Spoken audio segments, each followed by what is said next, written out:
Ladies and gentlemen, we may not be introducing the chocolate starfish, but we are back for the 11th round of the 2025 GPVWC Superlights season. And a round that I know is going to be filling the hearts of the drivers with fear as we go to Mogyorod and the Hungarian 4.4 kilometers around the track that gained itself the moniker of the Monaco without walls. Overtaking is so difficult around this race, but it is a test of race management and it is a test of patience. Whoever keeps their cool, whoever executes their strategy to the utmost will be coming out on top after 58 laps of this famous circuit. With Fabian Jungbluth on the cameras, you join myself, Ross McIntyre, and the man who irritatingly woke myself up from my beauty sleep on the floor of our Airbnb on GPVWC day. It is Carlos Martin. Carlos, once again, a pleasure to have you along for the ride. Hungary, maybe not a track that will breed the most exciting racing, shall we say, but a track that provides us with fascinating insights into the driver's capabilities and, of course, the strategy. Yes, and also very important qualifying, since it's very difficult to overtake. Qualifying, it will be as important as other tracks we have seen this season, like Silverstone. Although here there is a big difference with Silverstone, is that the degradation is very big, and teams will actually have troubles to do their deltas, to manage their targets. So it will be interesting how everything develops so far.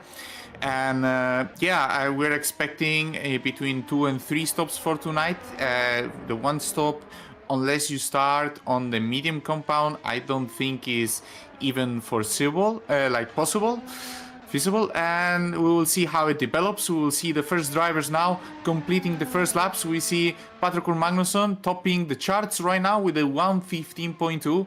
Harry Smith also with a 15.2. And also Murray Watson very strong, so we can see the KV86 maybe suiting very much. And we see already Soriano striking first, the current championship leader, with a 14.9. And this is actually a very nice lap time already. Maybe Paul can be more or less between 14.7 and 14.8. This is what I would expect to. So the drivers are still up for some improvement yet.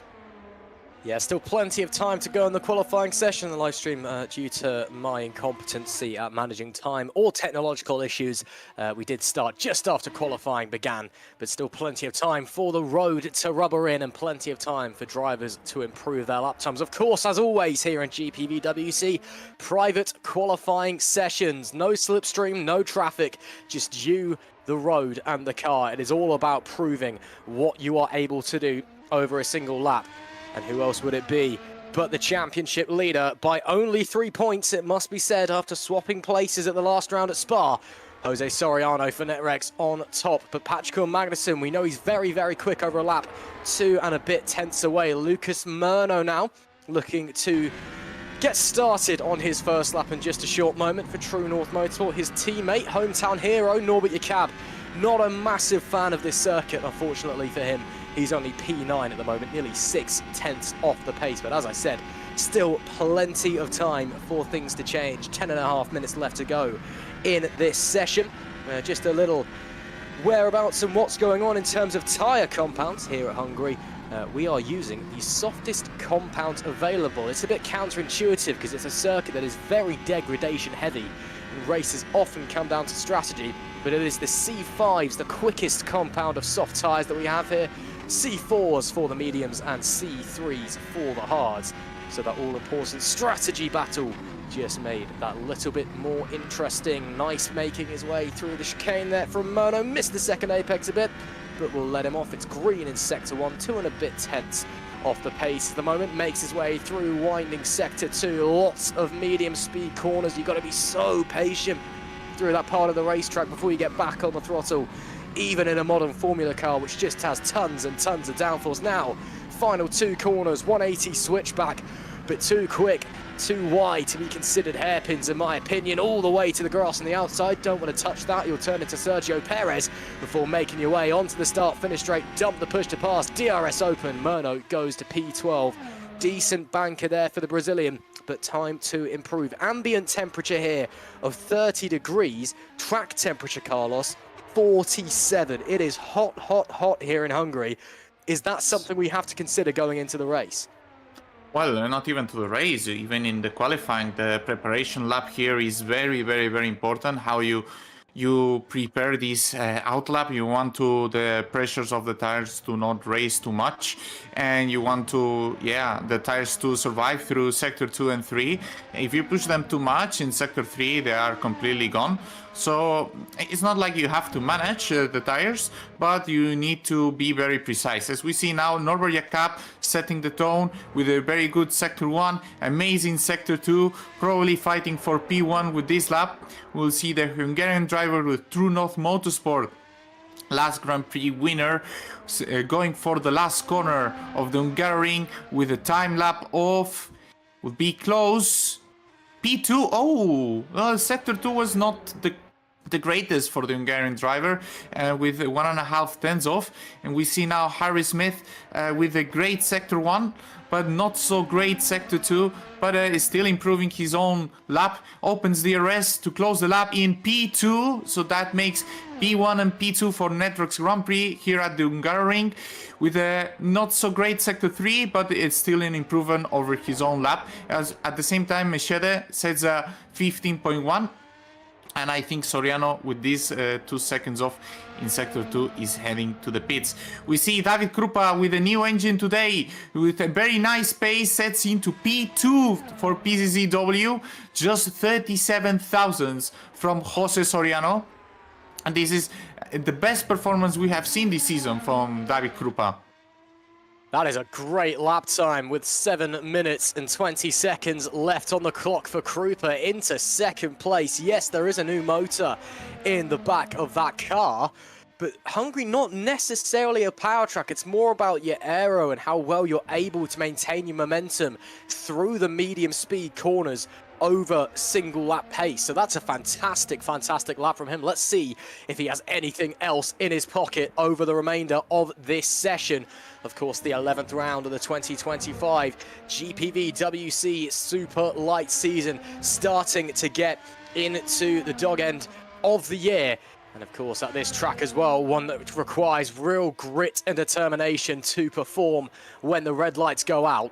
Having a good starting position is going to do just that as well. Just a quick touch up on the championship coming into this round. Of course, a slight change at the top of the table after the last round at Spa. Jose Soriano now championship leader with 146 points, only 3 ahead of a long-time leader Ruven Machedi and hometown hero Norbert Jakob. P5 at the moment, P3 in the championship. He is only 22 points off of Soriano. Just behind him as well, Lucas Murno, despite the fact he didn't start this year, as you can see the graphic coming up on your screen now, until 5 rounds into the season, only on 99 points, not far away at all. So it's still very, very tight in the championship as it stands.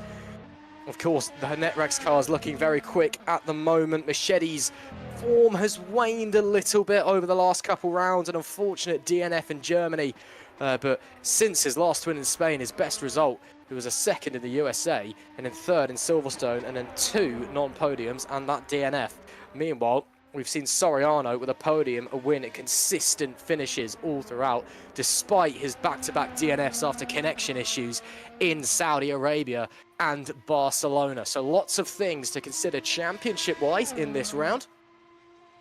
And we'll just keep our eye on that one. Maybe we will see the championships changing once again. As it stands, though, Soriano top from Krupa, from Smith, from Machedi. Luke Mitchell is going to abandon that lap, a very slow middle sector, unfortunately. There must have been a big mistake. Mike Quint, meanwhile, 2 green sectors. That's his personal best so far. A little bit off the pace in sector 2, and he gets it wrong. The front end bites as he tries to correct and meets the wall hard at the final corner. The front wing gong, there will be suspension damage, but he will have time to make that back to the pits and get a fresh set of boots on, get the repairs to the car done. So not down and out there for Mike Quint. He wasn't a good lap though. Shows Carlos just how on the limit these drivers are. Any small mistake can change everything, as Jakob looks like he's on a very good lap here. Yeah, he was in a really good lap, but Yeah, Yeah, he's abandoned Yeah, it. he's just abandoned it. It's important to do a nice last attempt, as we see Filip Pushka going super strong the first sector, but not so great in the second one. The first sector is where the top speed can actually help you out. And the second one where you need this very, very good cornering speed. Maybe Drake Racing is not the car that is suiting the best here. Tonight we will see him closing up Sector 3 for Drake Racing. It will be in a very nice P6 position, just 2/10 off from pole position from now. And I'm checking his top speed, and his top speed, yeah, he's, for example, 6 kph faster than David Krupa, for example, and which is a huge delta. And we see David again improving in Sector 1, just 12 thousandths off from Soriano. But I think he just abandoned, yes, he just abandoned the lap, and will have a last chance for, in the last minutes. Yeah, as we said, now when you have a lot of time, it's good that you do a nice preparation laps. As we see Rogosa there sliding out, struggling with the rear grip. This track is very important for a very fast lap to have very nice turn in. And we see that his second sector is not improving at all. We will see if he goes to the pits or he finishes the lap, and it will be his last attempt of the session. But yeah, it looks like he will complete the lap. Alexander Rogosa for Gallery 82 Motorsports will finish the lap, probably in P19, improves one position. And if he goes very fast to the pit lane and does a fast outlap, he will have another chance. We see Scott Mitchell-Mann improving through Sector 1, improving through Sector 2, probably heading into P17, and maybe the Kings Racing was not happy with the lap and acknowledges that if he goes to the pits, has another chance. I believe Mitchell-Mann might be having a grid penalty coming into this race. No, doesn't look like it. I thought he may have had one after missing a race after he received it, but apparently I'm just an idiot. So Mitchell-Mann will be starting from there. That's a pretty decent lap from Alexander Rogota as well. We know that Gallery 82, one of the weaker cars on the grid, unfortunately, but Rogota is a pretty strong driver in his own right, and we'll have time to maybe improve as well. Top 3 covered by less than 1/10 of a second. It's a net wreck sandwich for David Krupa, who's put in a blinder to go P2 on the grid as it stands. Not quite looking like we've got a full grid just yet. I know that Hungary, again, not a favourite of a lot of the drivers. A lot of them find it taxing, but that's part of the joy of the Hungarian. It pushes the drivers to the limits. We'll have to wait and see how many people we're going to be getting turning up this evening. I know we've not got Maxime Bulio in one of the Fusion cars. They're off at a theme park somewhere today, and I think that may have been a very last-minute thing. So I hope Maxime is enjoying themselves. But currently looks like we've got 26 cars in this session. We'll wait to see if anybody else is going to be joining us. Jackson Wendt, I believe he is on a push lap, and yes, he is. Or no, he'll be actually starting his flying lap now, because look at those two sectors quite a way off for Wendt, who is currently the last of our people who have set a time. He'll cross the line now and go for another push lap. I believe this is his first appearance in Superlights this season, so we'll have to wait to see what the Alpha Delta driver has in his locker here at Hungary. I just want to quickly touch on Filip Pushka. I know we talked about him a few moments ago, and he was setting his lap. P6, pretty good result for him. The 2015 Super League champion, still yet to win a race this season. He's had 3 podiums and very consistent top 5 finishes, but 3 DNFs to his name as well. It's been an up and down season for him. Still P5 in the championship though. If he can maybe move forward late in this session and get himself a win or a very strong result, that could mount finally a late championship charge after he did lead early doors with 2 second places. Purchase Miram sticks at 23rd, 2.475 off the pace. Unfortunately for him, he will have time to again if he so chooses it. Jase Lattinen now goes green in Sector 1 for Brem GP. Let's follow him as the checkered flag comes out. This is it. Final laps then in this session. Look at the rear moving, and he gets it over the curbs, meets the wall. Lattinen, that is his session done as he loses the left rear. He will be down and out and may have to settle for P10. Soriano the same. Oh, Soriano's gone as well. So maybe someone might be matching things. Harry Smith, I think, had his lap deleted. He must have run wide. Yep. Yeah, invalidated. So Smith won't improve. Explodes into the pit wall. Luckily, of course, no injuries or crash damage here in our Factor 2. Russo getting squirrely coming out of the chicane before he heads through the middle sector. Krupa is still on a lap, I believe. Russo's gone green in Sector 1. As he makes his way through the middle sector, those winding S's section. Krupa finishes and doesn't improve, so Krupa stays in P2. It looks like Soriano maybe locks into pole unless someone from 12th to 15th has something special they haven't shown us yet. Russo rounds the penultimate corner, 1 to go, keeps it well off the grass. He's about 2.5 tenths off here. Russo looking to improve big time as he comes to the line, goes across, goes 12th. Still not bad, 5.5 tenths away from the pole position time as we're waiting for a few more drivers to bring it home. But that looks like it's going to be it for qualifying here in Hungary. And it looks like it will be championship leader Jose Soriano, who starts from the pole position, our only driver in the 114s, and by a millimetre, a 114.975. David Krupa, what a lap from him in the middle of the session to go onto the front row in P2. That is something special from him. Harry Smith in the sister Netrax car will start P3 alongside Ruven Machete in P4. Hometown hero Norbert Jakab will start P5 at a track that he self-confesses he hates, so that is pretty good going from him, only 2 tenths off of the pole time, with Philip Puschke, the German, starting alongside. Row 4 is all KV86.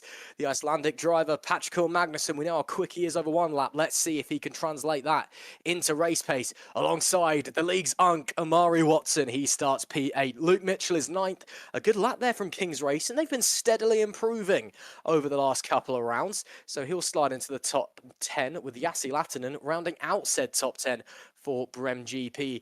4.5 tenths away from the pole position time. That's your top 10 there. Very, very close between the top 3, it must be said. And Carlos, that creates some very interesting dynamics. Of course, it's a very long run down into turn 1 as well, so it all could be changed. Don't forget that one. The Argentine and former IndyCar driver, Augustin Canapino, slots into 2nd place. Great to see that after he joined GPVWC Superlights for the first time in about 10 years in the mid-season. He's continuing to stick with us. It's a pleasure to have him along for the ride. Federico Russo is alongside 12. Row 7, Robin Merling alongside James Knox, who continues his duties and I believe as the sole Fusion racing driver here this evening. Mike Quint goes 15th after that crash with Lucas Murno. Unfortunately for the Brazilian, he's only able to go 16th. I wonder if he had a problem late in the session, because that is quite unlike that young superstar. Daniel Scott will start 17th with Dominic Koroshavin, the Ukrainian, slides P18. Alexander Rigota is 19th, and Scott Mitchell-Marm rounds out our top 20 for Kings Racing. And then our final 26 drivers that we have so far, hoping to get a few more in the warm-up session. Tom van der Voort, he starts 21st with Kurt Rotjaar in P22. Hopefully he'll have taken on some of the inspirational scenes he saw in the Academy races, which he was commentating on yesterday. But only 12 drivers in those, unfortunately. Jackson Wendt, he'll start 23 in his first Super Light start in 2025. Burgess Miram is 24th. Victor Borley, our final time-setting driver, 6.1 off the pace. Something's gone very wrong there for the Alfa Sierra driver. Let's hope that's not what he's actually got at his maximum. I'm sure he has got a lot more.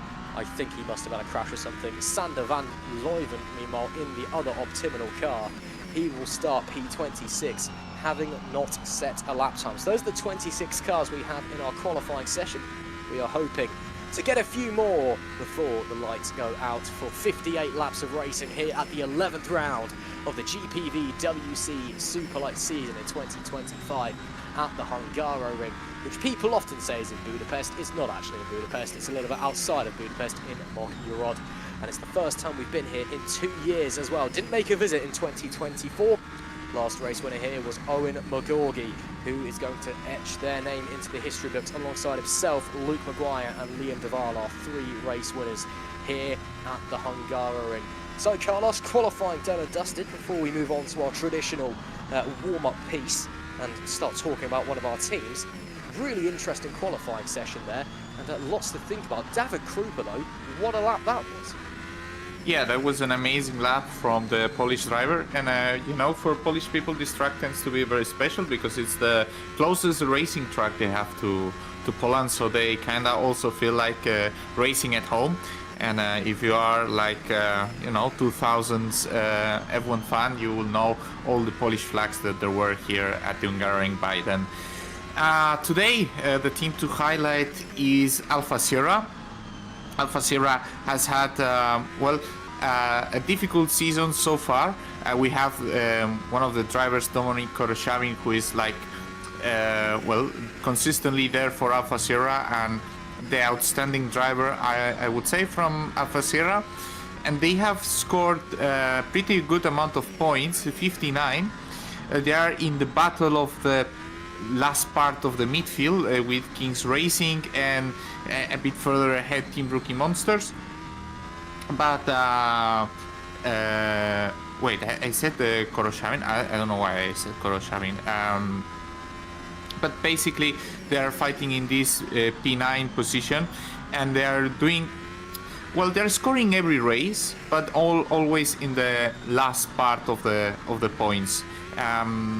Let's see what we can they can achieve today. Never mind. I don't know why I took the other Alpha's points. My bad. Yes, Koroshavin is racing for Alfa Sierra. Yes, you had the brain fart the last Grand Prix with the standings. I had it today. Carlos, sorry, it happens. so it happens. It happens. Yes, Koroshavin. My memory didn't fail to me. Races for Alfa Sierra next to Victor Borley and different drivers who were doing reserves for them. Best result of the season is a P8 in the season opener. And last time in Spa they DNF'd and finished P16, but previous race they finished P13. So they 50% of the races they score points. They are currently P14 in the championship, and actually the rival is PCCW, which is in P13. So they are looking to do maybe today a completely alternative strategy and maybe to climb up the field. Let's see, because I think this is the track where an alternative strategy could actually very well work. It certainly could do. I'm sure we'll touch on the strategy in a moment, but Alfa Sierra, a team that's been around for quite a while in GPVWC, albeit under a different guise throughout 6 years, previously known as Katana Motorsports, first appearing back in 2014.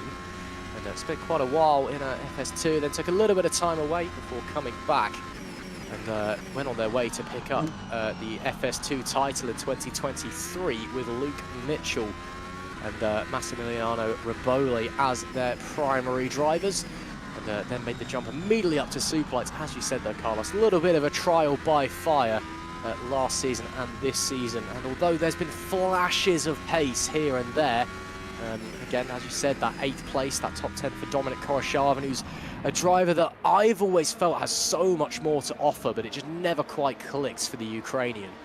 And then elsewhere, you know, they have a handful of good drivers that seem to rotate in and out of the car across the season. This year they've had 3 in the sister car. Victor Borley, of course, he's been the mainstay, but also Chris Gitsov has been in quite a lot, and Stephen Lexau, but none of those guys able to finish in the points at all.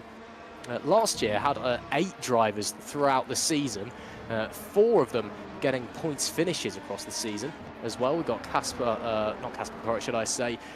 We had Dominik Koroshavin and Dominik Koroshavin actually, no, and Chris Gitsov did get points as well, but Loic Mournier and Kasper Koret finished a race, is what I meant to say. Everyone else that didn't finish a race, including one, Stefan McGreedy. He drove for them not Monaco, Imola, should I say. So there you go.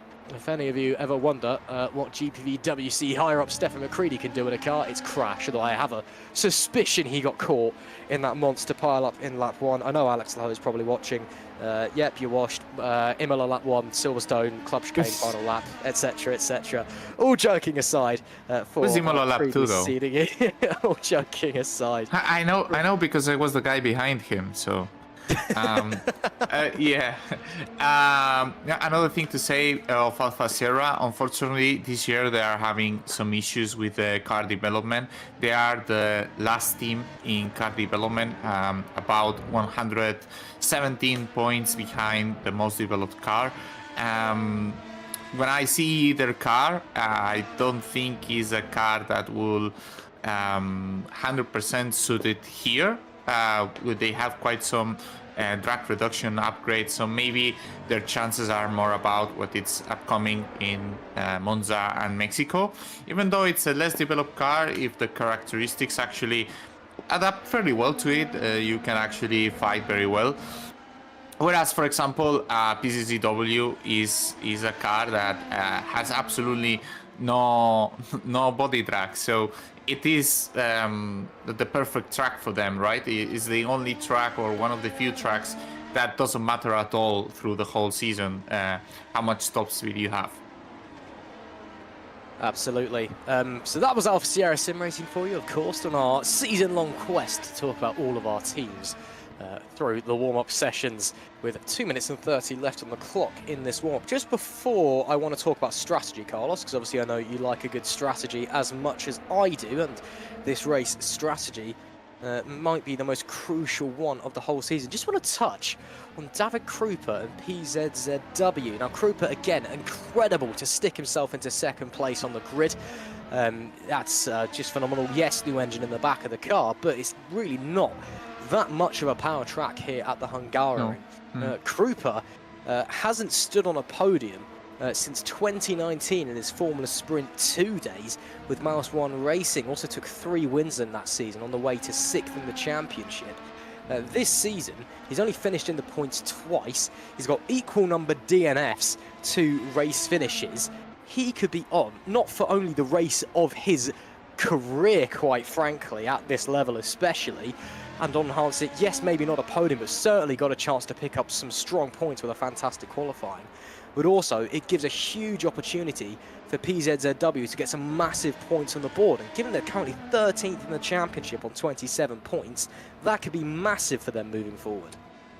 Yeah, that would be absolutely massive, and it will be important what strategy is going to follow during the race. This race, I think the 1 stop is completely impossible, and probably the 3 stops is the fastest way to go. We will see definitely maybe some teams trying for a 2-stopper, especially teams that are more from the part from behind of the grid and so on. But we will see. I think it's going to be very interesting how it will develop, how everything will develop. A lot of things that need to be mentioned today. We only have one of the True Norths at the front. We only have one of the Optiminals at the front. And the championship in the constructors between the best 3 teams, which are True North, Optiminal, and Netrex, is very tight. So we will see how it develops, because there is not many rounds to go. The fights of both championships are starting to be very heated. And, well, Krupa has a very nice chance not only to do a podium, even to win. Soriano doesn't want to risk anything tonight, I think. And if David has a chance, he will probably go for it. Absolutely. Well, checkered flag is out in the warm-up session. Harry Smith quickest, a 1:19.279. Krupa second. Norbert Jakab in P3. And yes, that is right. Don't call the police. Don't ring the exorcist. Don't clutch at your pearls. You did just hear Carlos Martin say that in the year of our Lord 2025, a 3-stopper might be quickest. Oh, good boy. This could be an interesting one. And of course, we've got to counter in the fact today that for our European drivers, which is basically everybody here in Superlights, we've been hit by another Jackson Gwent is not European, actually. I said basically everybody. You know, blib. Okay, yeah, shut up. What I was trying to say, and I'm sure it might be very warm where Jackson Went is as well, wherever he's from in the world. I don't actually know off the top of my head. But we've been hit Australian? By... Oh, okay. Well, it's going to be warm for him as well then, if he is. Yeah, we've been hit by... Still hot in Australia in the winter, mate. Yeah, we've been hit cooked, by... I think. We've been hit by another heat wave in Europe today, again. bloody climate change and all of that. Oh no, stop it. Should have listened to Greta or something. But I mean, for people like Harry Smith, who lives across town from me, albeit in a nicer flat than my terrible student house, I'm melting currently. So Lord knows what Harry Smith is feeling. And all of the drivers, you know, in Europe or, you know, for Jackson Went if he's in Australia, which is also a very hot country, if they've not got any aircon or a fan pointing on them, for a track where it's all about keeping calm and collected, trying to keep your emotions in check and being patient, this heat is not going to help at all. So it's going to be a very, very tiring race for our drivers. And maybe, Carlos, could be tiring for you on Thursday as well. Who knows? Yeah, well, I think it's interesting you mentioned how hot the temperatures are in Manchester. I just checked the temperature very fast. It's 24 degrees right now. And I'm checking the temperature because, well, for example, other people live that are hotter countries, you know, because for the people from the UK only exists the UK, you know, there is this trend. But for example, in Spain right now is 33 degrees, by the way. But yeah, I know. That's very like 24 degrees is basically 30 degrees in Manchester to you.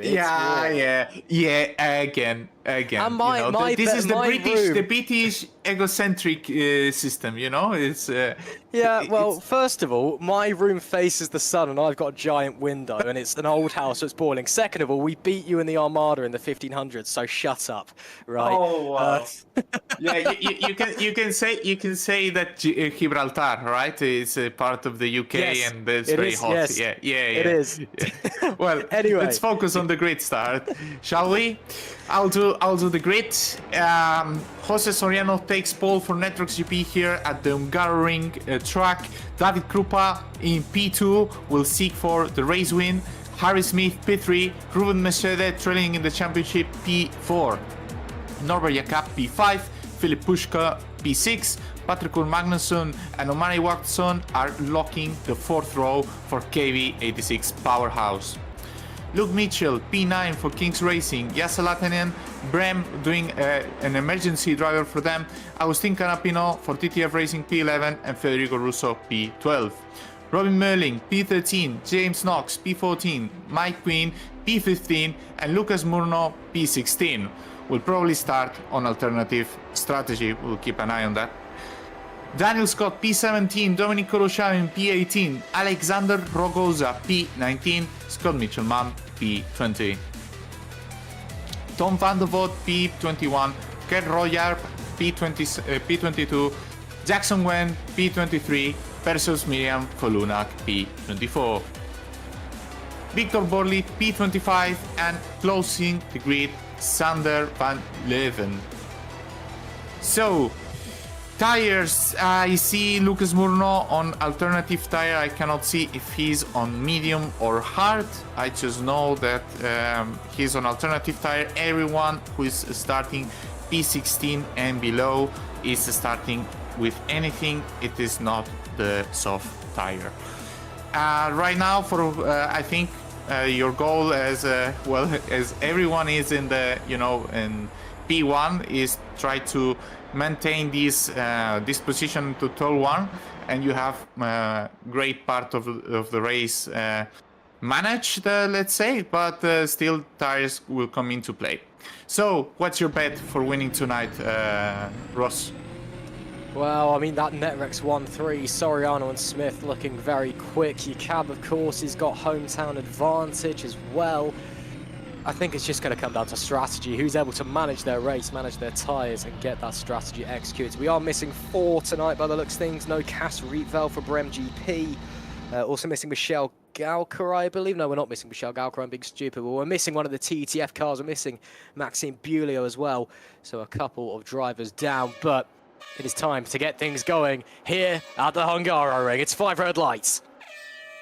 It is lights out and we are underway once again in GPVWC. Great start from the pole sitter. Soriano will surely lead down into turn 1. He's got away superbly as Krupa slides into P2. Krupa goes to the inside and tries it, and David Krupa leads here in Hungary. What a turn 1 for the PZZW driver. Your cab drops down as there's chaos in the background. Smith also losing places. Machete tries to go the long way around at turn number 2 into turn 3, and in the big bit into turn number 4. Fast through here. Let's see if we can carry it too wide, maybe. A few drivers off the road. Russo goes on the defensive from Murno, the Brazilian, struggling on the opening lap here for True North Motorsport. Looks like we're all making our way through a bit cleanly. Think Augustin Canapino was caught up in the chaos on lap 1. Yes, he's a long way down in 26th after qualifying well. No visible damage to the Argentine's car, though, the sole TTF entry this evening. Harry Smith dropping a place to Machete. But as we get towards the end of lap 1, Carlos Martin, David Krupa is going to lead here in GPVWC Superlights. What a start for him. Yeah, and he dove from very far behind, and he completely lost the car, and even we could see his car wobbling in the braking zone. It was a very risky move from the PCCW driver, who is right now leading the race, and there is also a big gap between Soriano and Mechede right now. There is more than 1 second, so next lap, if they keep these gaps, there will not be DRS for the German driver. Absolutely. Looks like Pushka lost out to Magnussen on that opening lap. Amari Watson dropped a few places as well. So a couple of big losers early doors here. Van Leuven getting up to 20th from 26th on the grid. He did not set a lap in qualifying, so a good start there for the optimal driver. Although given his teammates in third, I think the team would have preferred it if he was further up the grid. Russo once again goes a bit defensive into turn 4, maybe worried about Merling behind. Murno has got through the Brazilians up to P12. Robin Merling, of course, leading the Rookie Monsters charge alongside Daniel Scott. Those two have been starting to make a few Super League appearances recently. Let's see if they're able to use that experience well. Machete already dropping back on lap 2 of 58 and already 2 seconds away from Jose Soriano, well outside of DRS range. Soriano himself 1.3 away from our race leader, David Krupa. So I wonder already, Carlos, if we're potentially seeing tyre saving coming into play, because we've gotten drivers who you really wouldn't expect at the end of lap 2 to be 2-3 seconds away from drivers that we know they're very similar pace to. We know the optimal car is fairly good as well. So either Machete is just forgotten how to drive on lap 2, as Patrick Magnussen to the inside on your cab. That's a wonderful dive by the Icelandic driver, but the up and under from the hometown Hungarian hero, your cab gets the DRS as well. We know the Magnussen very quick on one lap, but a driver that is, let's say, risky to be around sometimes on track. He often finds himself getting tangled with other cars. So I think your cab was very keen to get through that. As I say, that Magnussen over the rumble strips at turn number 4. Lap number 3, though, Krupa now 1.6 seconds. Machete back to within 2 seconds of Soriano. Do you think we're seeing tyre saving, or is this just genuine pace difference early in the race? This is tire saving. 18.6 is a massive lap time. That's almost like qualifying push from Krupa. Let's see how long can he sustain this pace. It will not be easy for the Polish driver, but for now it is paying off. He has a 2-second gap with Soriano, and we will see how everything develops here. And we see behind Machete there is a big train, and everyone is just well, we can see Machete just trying to cut the slipstream by going to the inside this hard. And yeah, we saw Patrick Magnussen, who is generally a pretty aggressive driver, and we see already some sliding in the rear from Ruben Machete there already into turn 1. And it will be interesting how everything develops every lap. And right now the issue is more or less the rear tires. You want to keep them on check all the time, and we will see how everything develops for everyone. Absolutely, we'll have to wait and see what strategy we got in store, but it looks like Machete possibly trying to execute a 2-stopper, go longer in this opening stint. It's Krupa now 2.5 seconds ahead of Soriano.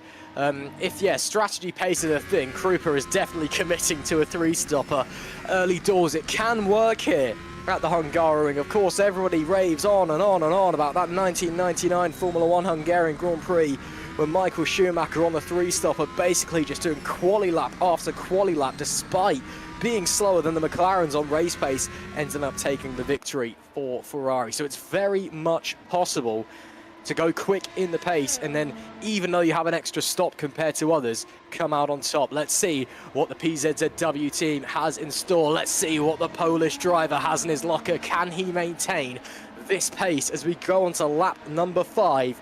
And we are potentially getting ready to hold all of the back pages, because a man who has not taken a race victory in GPVWC since 2021, hasn't stood on a podium since 2021, only has 2 points finishes to his name in 2025, currently leads here at the Hungarian. And what a start he has had this evening. A fantastic quali lap to slot himself into P2, gets down to P1 with the mother of all dive bombs down into turn 1 at the start, and he has not looked back since. So now we're just waiting to see what the tyres, what the moves is going to be from there. It looks like everybody in the top 11 on the softs at the moment. That's James Knox in P11. I know it showed that he was on the hards at the start, but I think that was just R Factor 2, being R Factor 2 for reasons best known to the motorsport games gods. But he's definitely on the softs according to my live timing anyway. Krupa will lead us once again. He's done every single lap of this race, and he does, I believe, have the fastest lap as well, a 118.6. Yes, he does. He has backed off the pace a little bit, though. He's now running 120.1. That is similar to everybody else in the top 4. Wow. Soriano 120.1, Machete 120.2, Smith 120.1.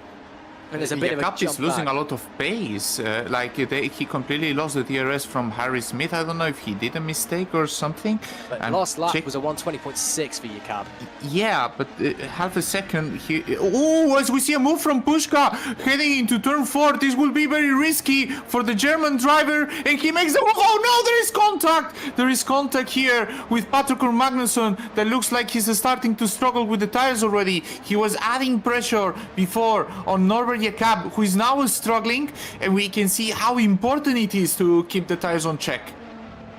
Yeah, nice move there from Pushka. Again, a little bit controversial getting into contact there with Norbert Jakab, or not Norbert Jakab, should I say, Patrick Magnusson, but we know that Magnusson likes to race with his elbows out. I'm sure the Icelandic driver, a big smile underneath the virtual helmet after that one, even if he did nearly meet the wall and get very sideways with that. Pushka, big twitch out of the penultimate turn. And I do wonder, maybe if not tyre wear, I've got to be thinking about tyre temp, surely. 46 degrees Celsius now.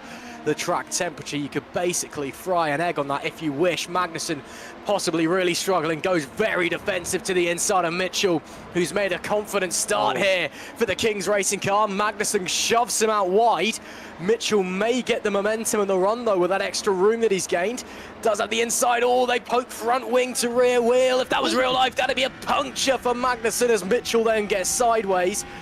Mitchell, man oh man, really wants to get through that KV86 powerhouse car. Magnusson looks like he's all at sea at the moment. Those tyres must be on fire as they head into the chicane. You can make an overtake work here if you're really that desperate, but Mitchell far too far back on that occasion here on lap 7 of 58.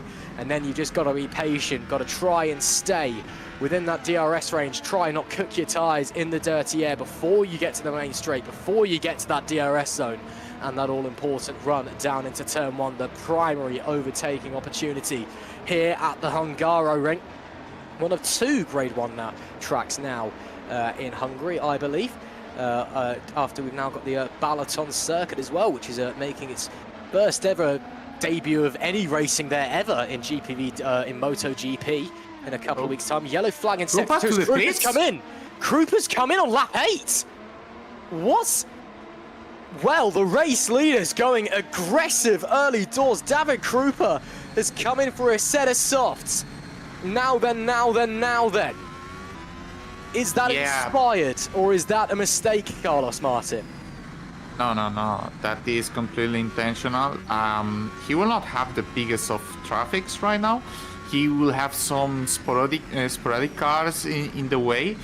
And then the big group is quite far away still, so probably there is a big chance that whenever he finds the big group, they are already pitted.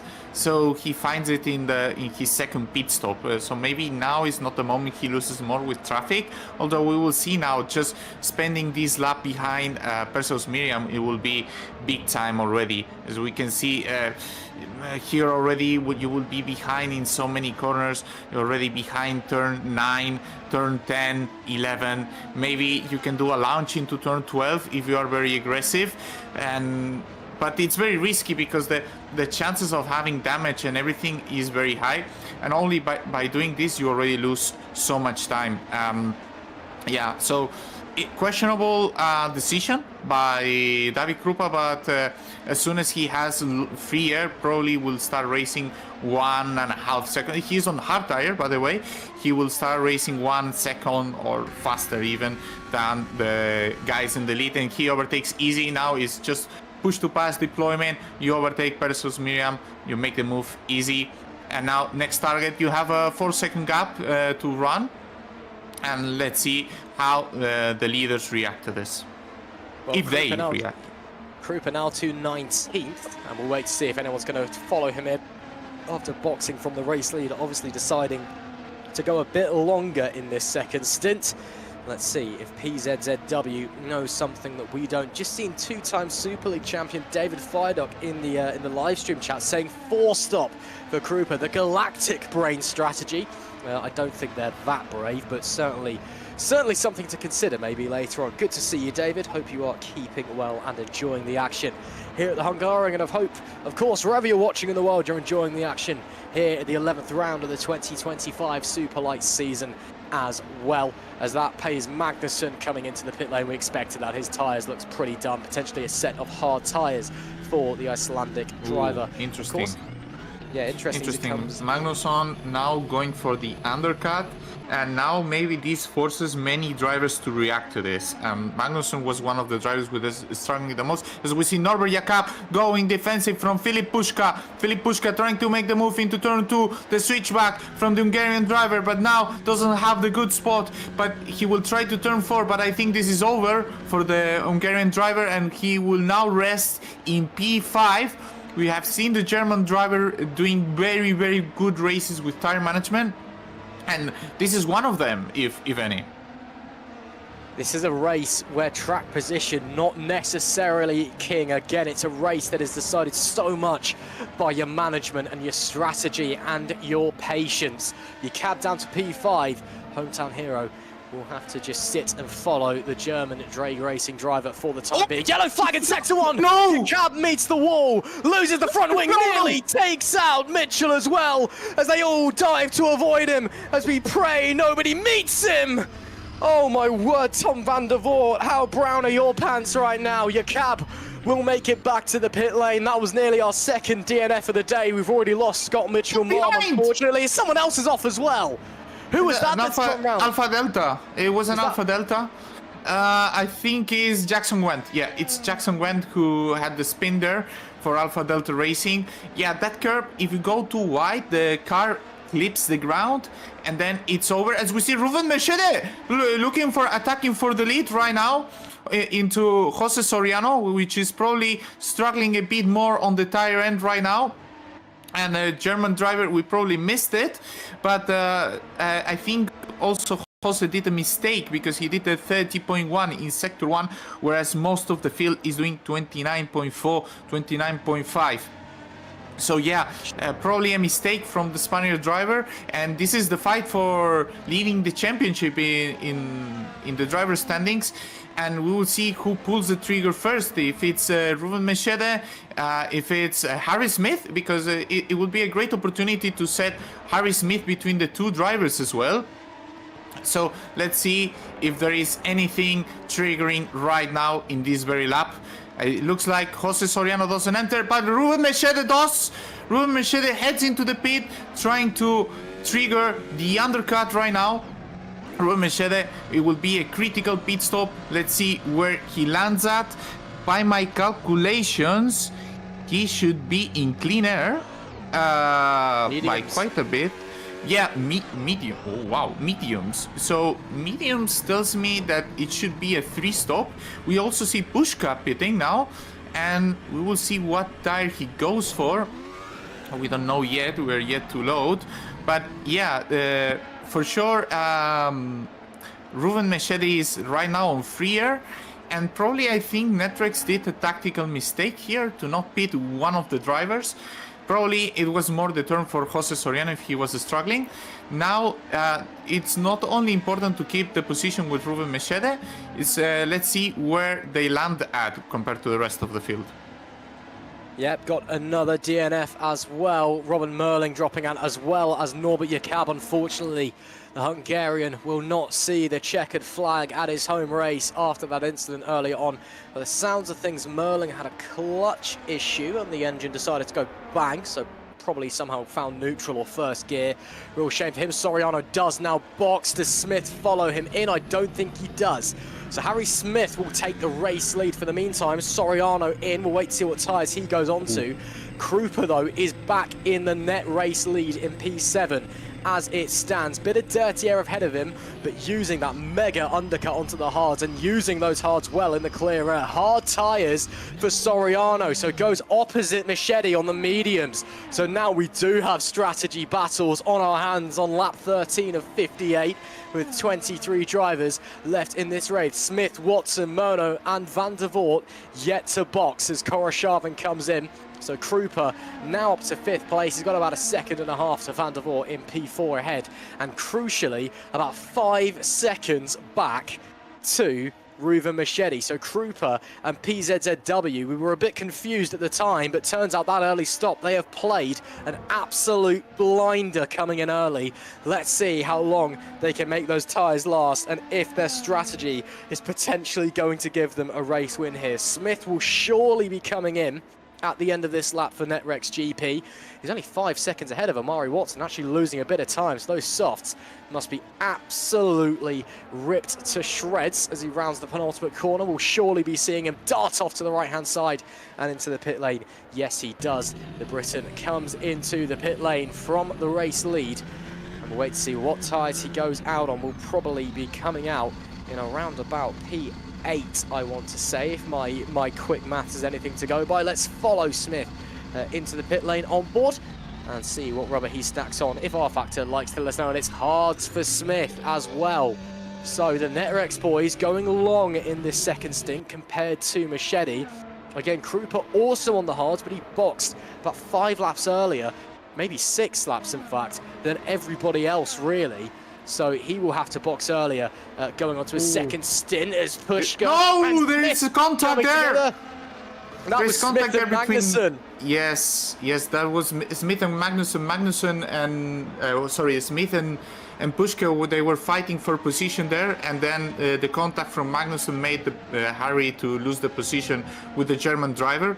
And it was important to Magnussen to try to take this position, but. Obviously, having contacts like this, if it damages your car, then it can definitely end your race. Yeah, we know that Magnussen struggles on tyres as well, so he'll be willing to make up as much position on track as he can. This is what happened to Norbert Jakab. Well, of course, we saw this from afar. Let's just watch on board a couple of laps ago. Yeah, oh, it just catches a curb. It's the R Factor 2, the GPVWC Classic, and then hold your brakes and pray that people get out of the way. I think it was, I don't know who it was that just missed him. Oh my goodness me. That could have been an airplane crash. Wow. He gets going, and then how far does he make it before he decides to call it a day? Car looks okay. Does he hit from behind? Props to Norbert to stay patient and to let everyone go, because in that situation it's very frustrating, right? You want to rejoin and you're losing every single position. And here we see Robin Merling going very slow. Oh, it's died. Oh, yeah, no, that's engine. died. Is it the engine? Which died? I don't know, but he's putting the gas on and there's nothing. So it's got to be something engine related, or clutch isn't engaging. But yeah, look at that. Full throttle into the corner. Puts it back on and it just doesn't go. Yeah. What a shame for the Rookie Monsters driver. A bizarre reliability problem for Robin Merling as he goes out. So that was someone else, and this is Jackson Vent, who we saw going around in a almost synchronized fashion. Did he catch a curb as well? Yes, he did. It does exactly the same thing as your cab. Doesn't lose a rear wheel as he goes in rear first to the barriers to the front first. Did he have any damage, or did he get away with it? Yeah, I don't yeah. think he boxed. No, he Oh, no, he did have a bit of had damage. suspension damage. Yeah, he had suspension damage. These crashes are well, basically these cars have a huge floor, and when you basically go wide and you drag all the car over it, you essentially lose all the downforce, and these cars generate 80% of the downforce in the underfloor. So yeah, you lose everything. So you go from having a lot of grip to absolutely nothing, and it's so easy to lose the car. So yeah, it's a shame for Norbert Jakob and for Jackson Wendt, and we'll need to keep an eye on these things, because this will be the trend until the end of the race. It's very difficult to manage these tires. It's very easy to push yourself wide. And now we will see how all these drivers who pitted the latest will have a slight advantage over everyone who went for the undercut. And we will see if the overtake is actually doable with such a tire difference. We have seen very little drivers just going for these medium tires. We have seen Nishede, Magnusson and James Knox, and the rest are on the higher compound. My question is it Machete as well going for a 3-stop more aggressive, or is he going to nurse the medium and he's able to keep them alive as they are? That's I think the real question. Well, it's a question that we will have to get answered in the next handful of laps to see how well the tyre management is going, because Machete is closing into Krupa as you'd expect on fresher mediums. Then of course he's then got to get through Krupa, which we know at the Hungaroring is hard as well. So lap 17 of 58, anyone's guess what is going to happen very soon in the middle of the second stint. Watson, big look to the inside, that was opportune and nothing really comes of it. Potentially puts himself under attack from Lucas Murno behind as he has another look to the inside. This train of 3 cars just in front of them as well. Yassi Latinen Knox just outside of DRS zone in this battle for P9. We'll follow them into turn 4. Hopefully no one catches the curbs. As you said, Carlos, big underfloors on these cars. It's so easy to spin. Of course, if that's not your thing, 2026, we do have a new car model coming in for GPVWC Superlights and Super League, designed by our very own Alex Folks, based on the 2026 Formula 1 regulations. A little bit smaller and a little bit lighter and a little bit less downforce from the floor as well. And well, if you fancy giving that a go in the future, if this is your first time watching GPVWC and you fancy getting involved, head down to the description, join the Discord, head to the website, see what we're all about, see how you can compete in some of the best in single-seater R-Factor 2 racing. Murray Watson still putting the pressure on Knox, who's running all the way to the white line and nearly onto the grass in the final corner, but keeps it clean. Now they're DRS. We saw Watson have a go previously, but now he may be under attack from Murno as Magnusson unable to do anything. Watson pulls out, now Murno pulls out to the inside. That is a nice move. Was there wheel to side pod contact there potentially, but Lucas Murno slides on through, makes his way into the top 10. It's a textbook move with the DRS, but one that's done very cleanly. Yeah, there was a slight contact, but I think probably it was fine. And then you just need to, it's more important to have the slipstream than the DRS. It's super strong how the slipstream pulls you forward, but at the same time the dirty air into the last corner is very difficult. That turn 14 is a big pain. So let's see if Lucas Murno, who is in the upward trend for True North, starting of the top 15, he started with the alternative strategy, and that's why he was able to go so long. Now he's able to deplete the pace he has in himself. Now doing turn 13, looks like James Knox is already starting to struggle with those medium tires, setting 20.7 as a lap time, whereas Lucas Murno is racing slightly faster. We will see the Brazilian driver trying to go for the inside. It will be an easy move for Lucas Murno heading into turn 1. Makes it stick. Now we'll have a good exit, and I think next target is Jesse Latinen. Yeah, that's more of the Murno that we know. The Brazilian, a very disappointing qualifying session by his standard. Contact between Knox and Watson. I believe it was rear front right to rear left tyres. Looks like they've both got away with it. No damage, not quite the Hamilton special, but close enough. Knox will maintain P10 and not meet the wall either. So Amari Watson not quite doing as well as the 7-time Formula 1 world champion in that scenario, and they'll push onwards. But is that Watson maybe trying to flex his muscle, trying to get his elbows out and show that he wants to try and force his way through if possible? And Knox is going to have to do everything in his power to try and keep him behind. Let's stick on board for the time being, see what the man, as I said earlier, who is colloquially known as Unk, one of the older drivers we have in the GPVWC paddock, Amari Watson. He's been around for years and years. He has everything on him. He has everything on him. And you can see it here, how close he's able to keep on James Knox. He will have now the chance. He is taking this slipstream. He's closing down. He's closing down. He will have a look now in the inside. Goes for it. Brakes late. Sticks to the apex. And James Knox has no chance with these tires that are pretty old. And now Omari Watson pulls away with DRS heading into turn 2 and will try to keep climbing his way into Jesse Latinen, where Lucas Murno is almost already there. Important to mention, David Krupa is now racing in 20.8, which is 7/10 slower than what Ruben Mechede is setting up right now. So clearly the PCCW driver is not having his best moment right now. And it will be important to keep an eye when does the Polish driver pit, because right now he would if he pitted now or anytime soon, he's fighting position with Daniel Scott, and if you pit ahead of him, then soon James Knox will pit as well. Therefore, your next car on traffic will be Omari Watson. So the thing is, when he reaches this group, he will have a big issue to overtake these guys. As we see now, Jesse Latinen also setting the pressure on Patrick Magnusson. He's looking for the inside. Brem GP driver, reserve R&D driver, goes for the move into turn 1, makes it stick, and now he will go for Luke Mitchell in P6 in the King's Racing car. Oh, he opens the door?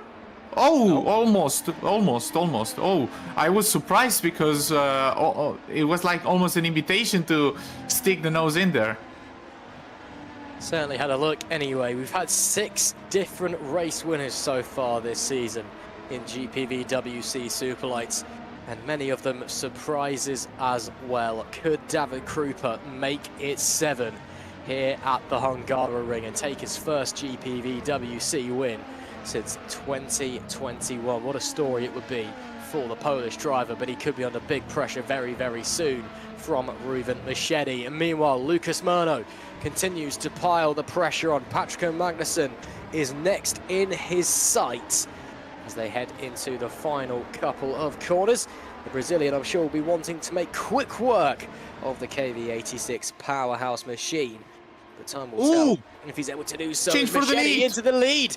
Ruben Mechede, the man who led the championship until the final round, goes into the lead and potentially retakes the championship lead on medium tyres, yes, and fresher tyres compared to Krupa's hards. But the Optimal back up into P1. It seems like forever since we've said that here in Superlight in 2025.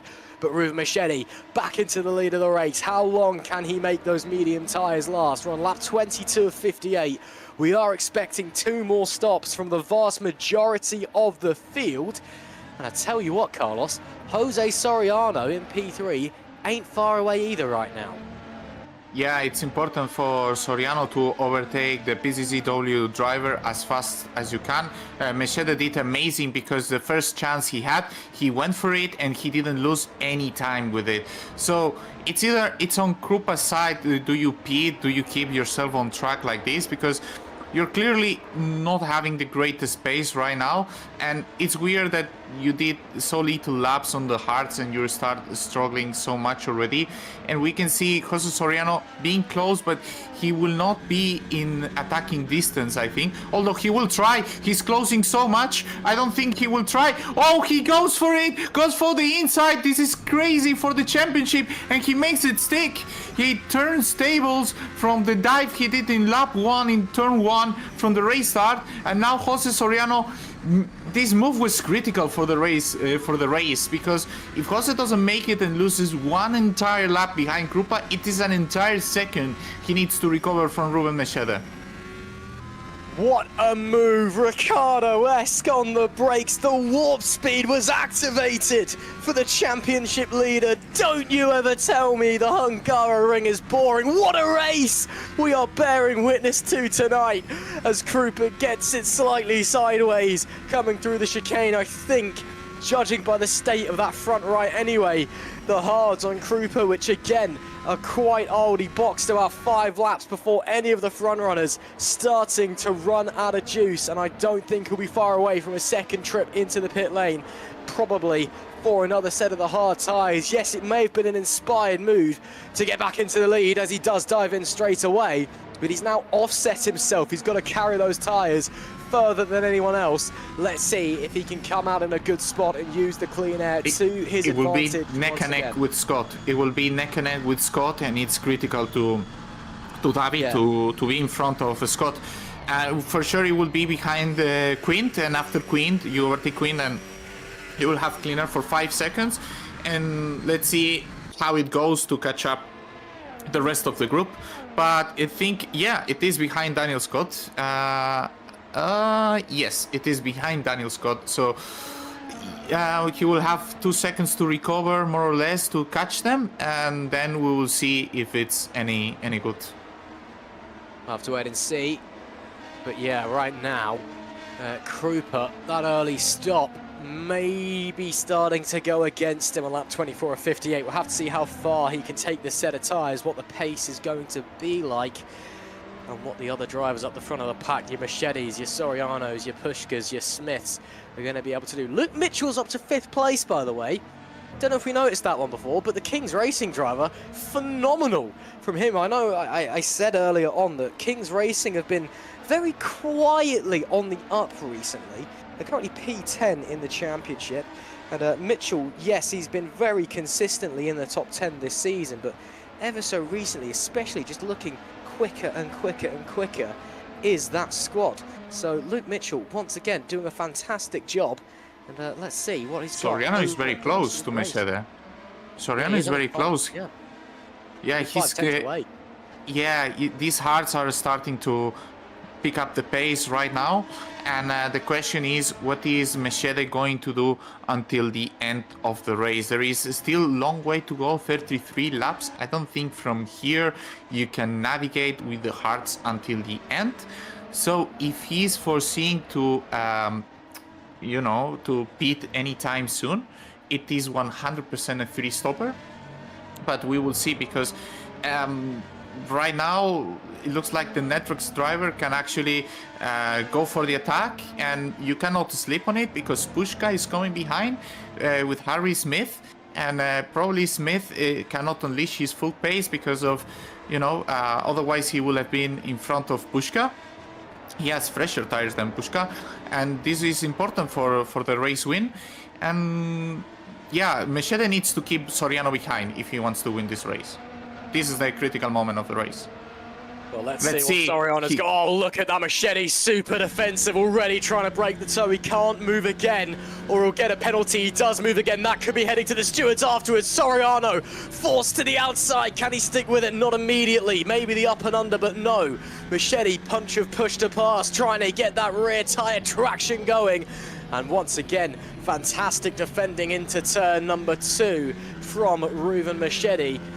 But moving a couple of times on the main straight, the DC might be having a little look at this one. Sandeep Singh prepared to do some investigations, is all I will say. But for now, it is still Ruben Mechede that leads this race. And behind him, though, the man who took away his championship lead at the last round at Spa, the Spaniard Jose Soriano, is hot at his tail. Couldn't get through him on that lap. And this lap, it's all about setting up that move again, trying not to cook your tyres in the dirty air as they make their way through the middle section. You can see how much time he loses through those downforce sections. As Machete a little bit wide there coming out of those S's, but I think he'll get away with it for the time being. Into the penultimate corner though, this is where Soriano needs to make his money. Oh! Machete's in, Machete dives straight in, realise those mediums are done. Race leader comes in, Soriano from pole position back into the race lead once again. Machete locks up the wheels coming into the pit lane, doesn't look like he was speeding though. We wait to see what tyres the Optimal takes on board, and it hasn't quite updated yet. We'll wait to get that updated. You can tell that front left is still cooked. That's because our factor hasn't let us know what tyres he's going on to there. He's a medium, also 100%.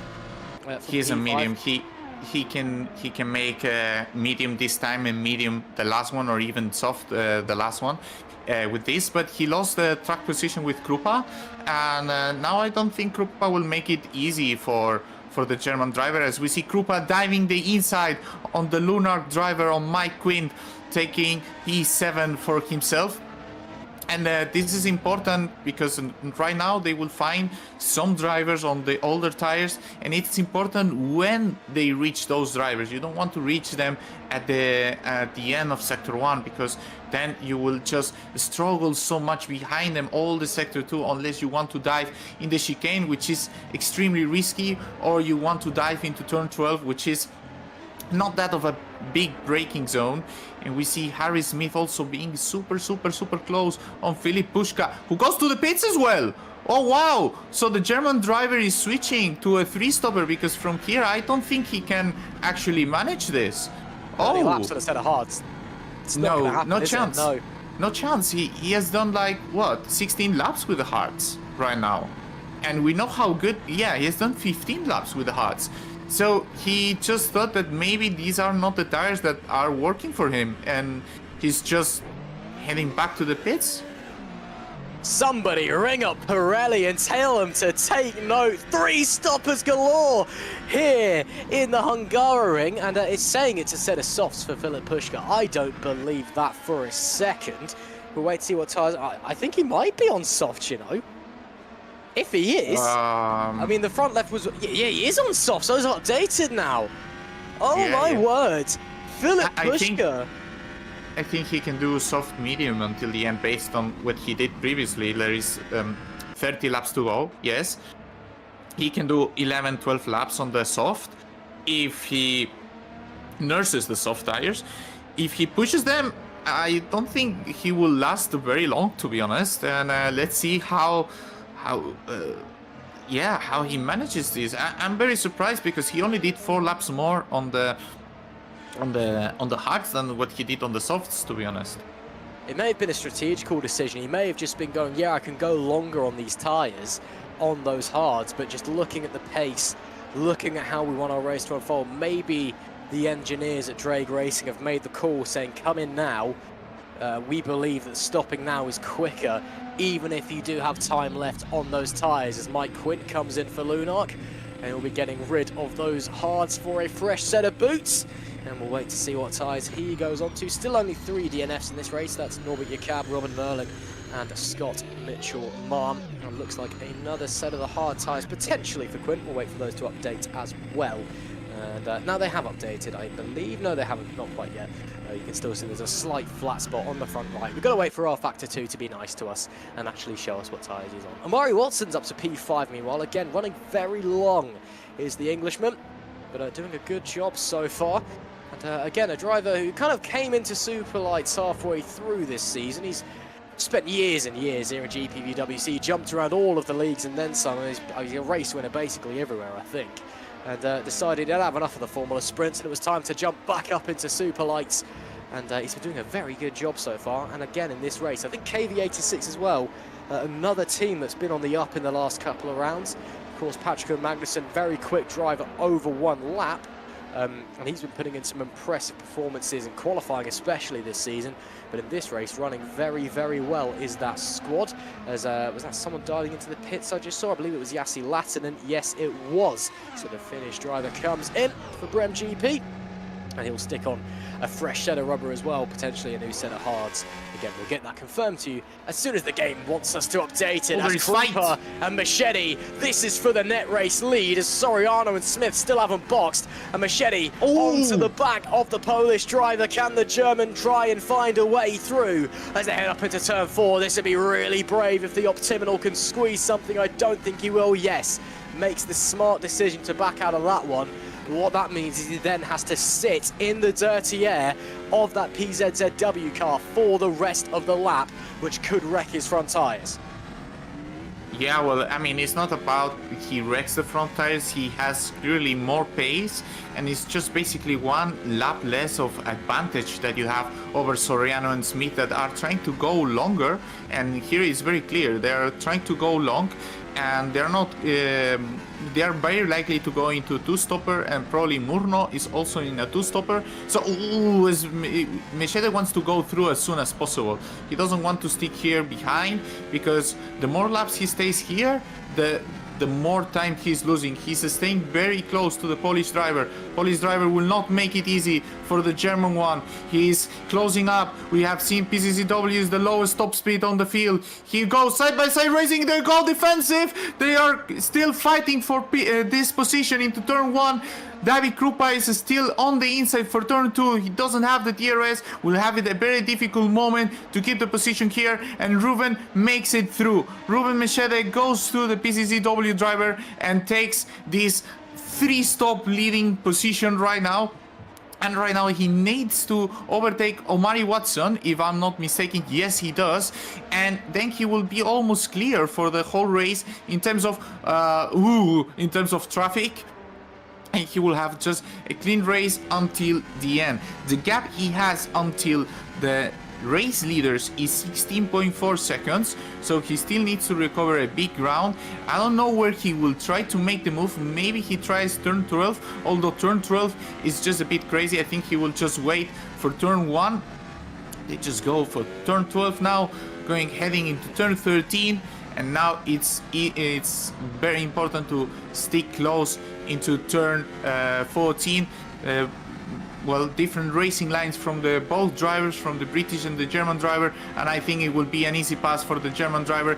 Takes the DRS, opens the DRS, takes the slipstream, and will be ahead before the turn 1. Oh, and Omari goes defensive over David Krupa and almost colliding with the German driver, but makes the move a stick as well.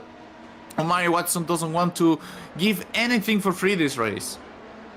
Absolutely not. I think the Netrex guys might be switching onto a 2-stop. It's lap 32 of 58. Soriano's done 19 laps on those tyres he's currently on. Smith a lap less. And it doesn't look like they're going to come in anytime soon. They'll either need to come in soon, presumably for another set of softs, or maybe mediums and then softs to the end, or they try and run these for another 5 or so laps and then bring it in for hards to the end. Will the 2-stopper, if they are on it, be the quick one? Yellow flag sector 2, and it maintains that as well. Pushka's gone round. It was Machete!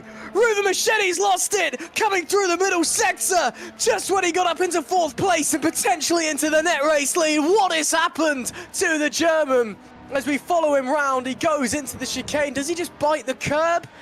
And he's going through fine there. Oh, he just spits him out mid-corner.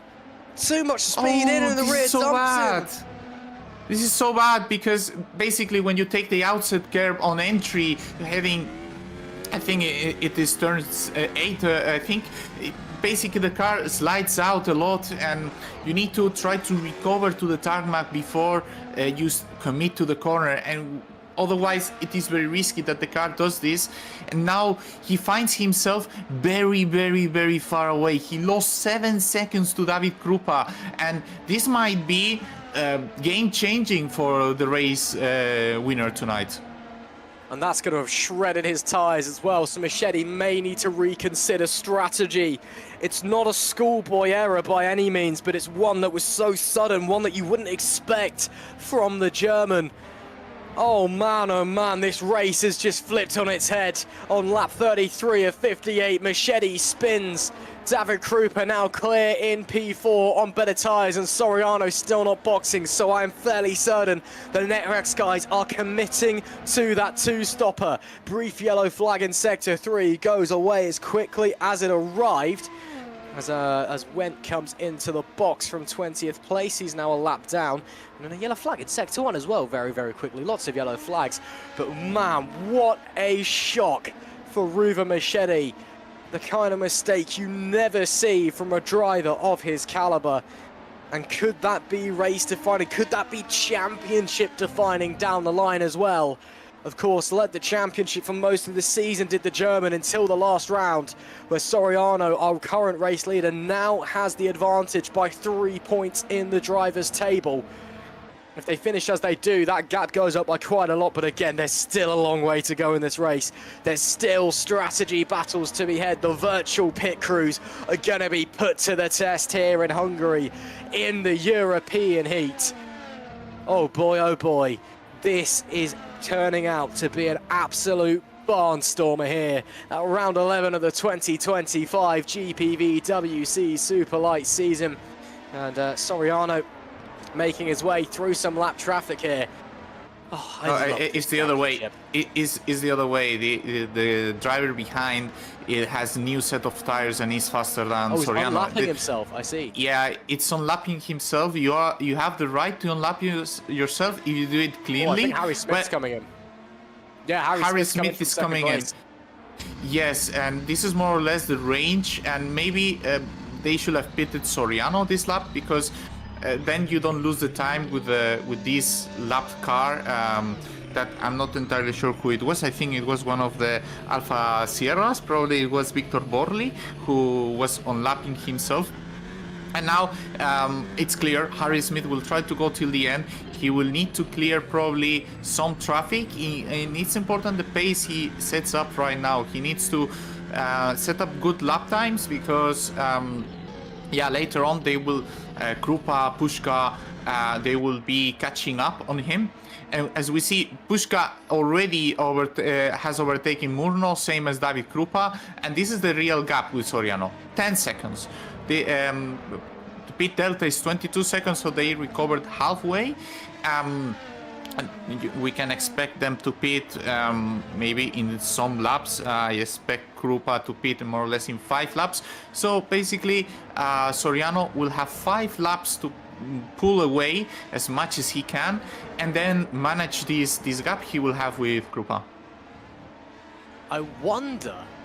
I do wonder if maybe Netrex are sacrificing Harry Smith a little bit to get Soriano the win, because Smith boxed a lap later than Soriano at the first round of pit stops. When they went onto his hards. Soriano has come in. They will need to manage these tyres to the end of the race. Yes, of course, there's less fuel on board the cars. Track temperature has dropped slightly as well, which will help.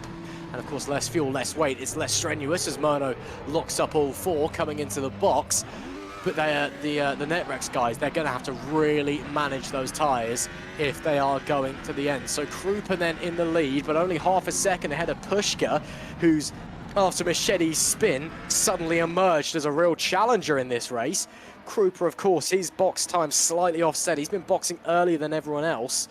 He's been on these tyres, this set of hards now, for 12 laps. Pushka's been on those softs for 8, so of course they're going to be a bit faster. Machete, yes, he may have spun and cooked them, but he was only on his hards for 9 laps at the moment. So Krupa's been boxing slightly earlier. We'll have to see what effect that's going to have. Again, Pushka will definitely need to stop again, presumably for hards, maybe for mediums if he's able to manage them well. We'll wait and see the next time he comes in for his 3rd and final stop. Yellow flag, Sector 1. Not going away, and Agustin Canapino looks like he's dropped out of the race. What a shame for the Argentine there. It's not been the smoothest of sailing in his return to GPVWC for the former IndyCar driver. He's had a lot of bad luck go his way, and it seems that more going his way today at the Hungarian. Our 4th DNF of the evening here. Joining Scott Mitchell-Marm, Norbert Jakab and Robin Merling as well. So then there was 22. At the top of said 22, it is still David Krupa in what has been a magical race for him so far at PZZW. But for how long? Because Pushka's right there. Machete, yes, a spin, but we know how quick he is. Of course, the Netrex boys on a 2-stop. And we know they're quick as well. If they can make those tyres last, they could be a real threat at the end of this race. They will certainly be retaking the race lead once the likes of Krupa, Pushka and Machete all come in for their third and final stops. This could be a fascinating final 20 laps here at the Hungarian, and it's anybody's guess who's going to be taking the checkered flag come lap 58. But as we push onwards, Krupa has actually managed to open the gap up a little bit here, Carlos. I wonder if he's starting to push again. Maybe he's got a bit left in the tyres that he was saving. He's seen Krupa coming, or he's seen Pushka coming. Maybe just a bit more push to pass and a bit more usage on those tyres just to keep the Drag Racing driver behind. Yeah, well, I mean, Pushka was on soft tires. We need to remember that. So his tires are just fading off. He has done already 10 laps. So I foresee him beating the very next lap. And I'm not sure if for 20 laps the ideal tire is the medium, considering he did 15 on the hards. So he will probably just beat fairly soon and will go for the undercut. So it's on David's decision where, how do you manage the race? Do you allow Pushka to undercut you and then go for the move later on in the race? Or you just cover him now knowing that he's gonna pit fairly soon and you don't give him this undercutting chance to the German driver? So wait and see what is going to unfold here. Lap 38 of 58. Soriano and Smith, as expected, running quickly. 119.6 the last lap for Harry Smith. That's his best lap of the race so far on that fresh set of tyres. Krupa, though, last lap of 119.9 compared to Pushka's 20.1. So he is opening the gap and actually just almost breaking the DRS. I don't think he did at the detection point. We'll wait to see if the flap opens on Pushka's rear wing, and it doesn't look like it has actually, so he may have got away with it on the DRS front, using that bit of push to pass, leaning a bit more on the rubber. Yellow flag, sector 3. Machete spitting? Yeah, no? Machete in, maybe? Yeah, he's losing a lot of time, so yes, Ruven Machete in for what should be his final stop of the race. 19 laps to the end. Probably can make it on the mediums, may well go hards. And R-Factor 2 is doing that wonderful thing it does where it doesn't like to update us again. So we'll wait and see. And he's in the pit lane a long time. I think he spun. I think he spun because... Did he lose it again? Yeah, I think he spun because the gap was very big. Oh, there you go. No, oh, Machete! no! Oh, the angle front wing! Oh, Ruven Machete. The day goes from bad to worse. And that puts him out of contention for the win. And that's why he was sat in the pit box for a long time. He re-emerges P16 outside of the points. He'll take those mediums to the end. But at this point, he'll be hoping for a top 10. Heartbreak for the German. But it's one less driver for David Krupa to worry about as it stands, as he continues his quest for his first GPVWC Superlights win. But your heart has to go out to Ruven Machete. 2 devastating spins in a race he very well could have won. As he almost spins again as he gets onto the grass.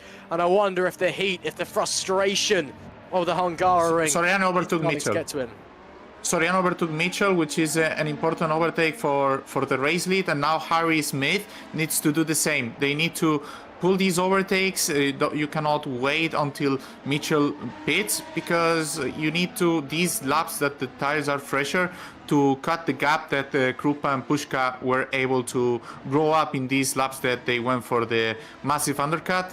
And probably Pushka and Krupa, they acknowledge that their best chance is to wait until there is 15 laps more or less and pit and go more maybe for a medium tire or a soft tire even. Probably medium is the best choice, but let's see. It is crucial for the Netrex drivers to, if they want to keep this 1-2 position that they are together, to overtake Luke as soon as possible. And after that, even if they catch you, both of the drivers, Krupa and Pushka, if both drivers are together giving each other DRS, it will make it more difficult for for the Drake Racing driver and the PCCW. As we see David Krupa just heading into the pits. This is, hard tire compound, 17 laps to go, full push on the hards. And let's see where the Polish driver can finish the race right now. He will land probably, also for Pushka, but let's see what tire is Pushka on. I don't think he's on the soft tire. He's probably on the mediums by the length it was, but I'm just surprised that he did before 15 laps on the hards only. So let's see, he's behind Murno, so Murno is like real position he needs to fight for, and the gap that Krupa needs to cut down to achieve P1, it's updating for me the lap time. Yeah, it's 11.3 seconds in 17 laps, so it's about what, 7/10 a lap, and that includes at least one overtake with Jasse Latinen or Luke Mitchell. We don't know yet if those drivers, well, it looked like Jasse Latinen is gonna pit soon as well. He pitted a bit too early to go for the two-stopper, and Luke Mitchell is probably doing a similar thing.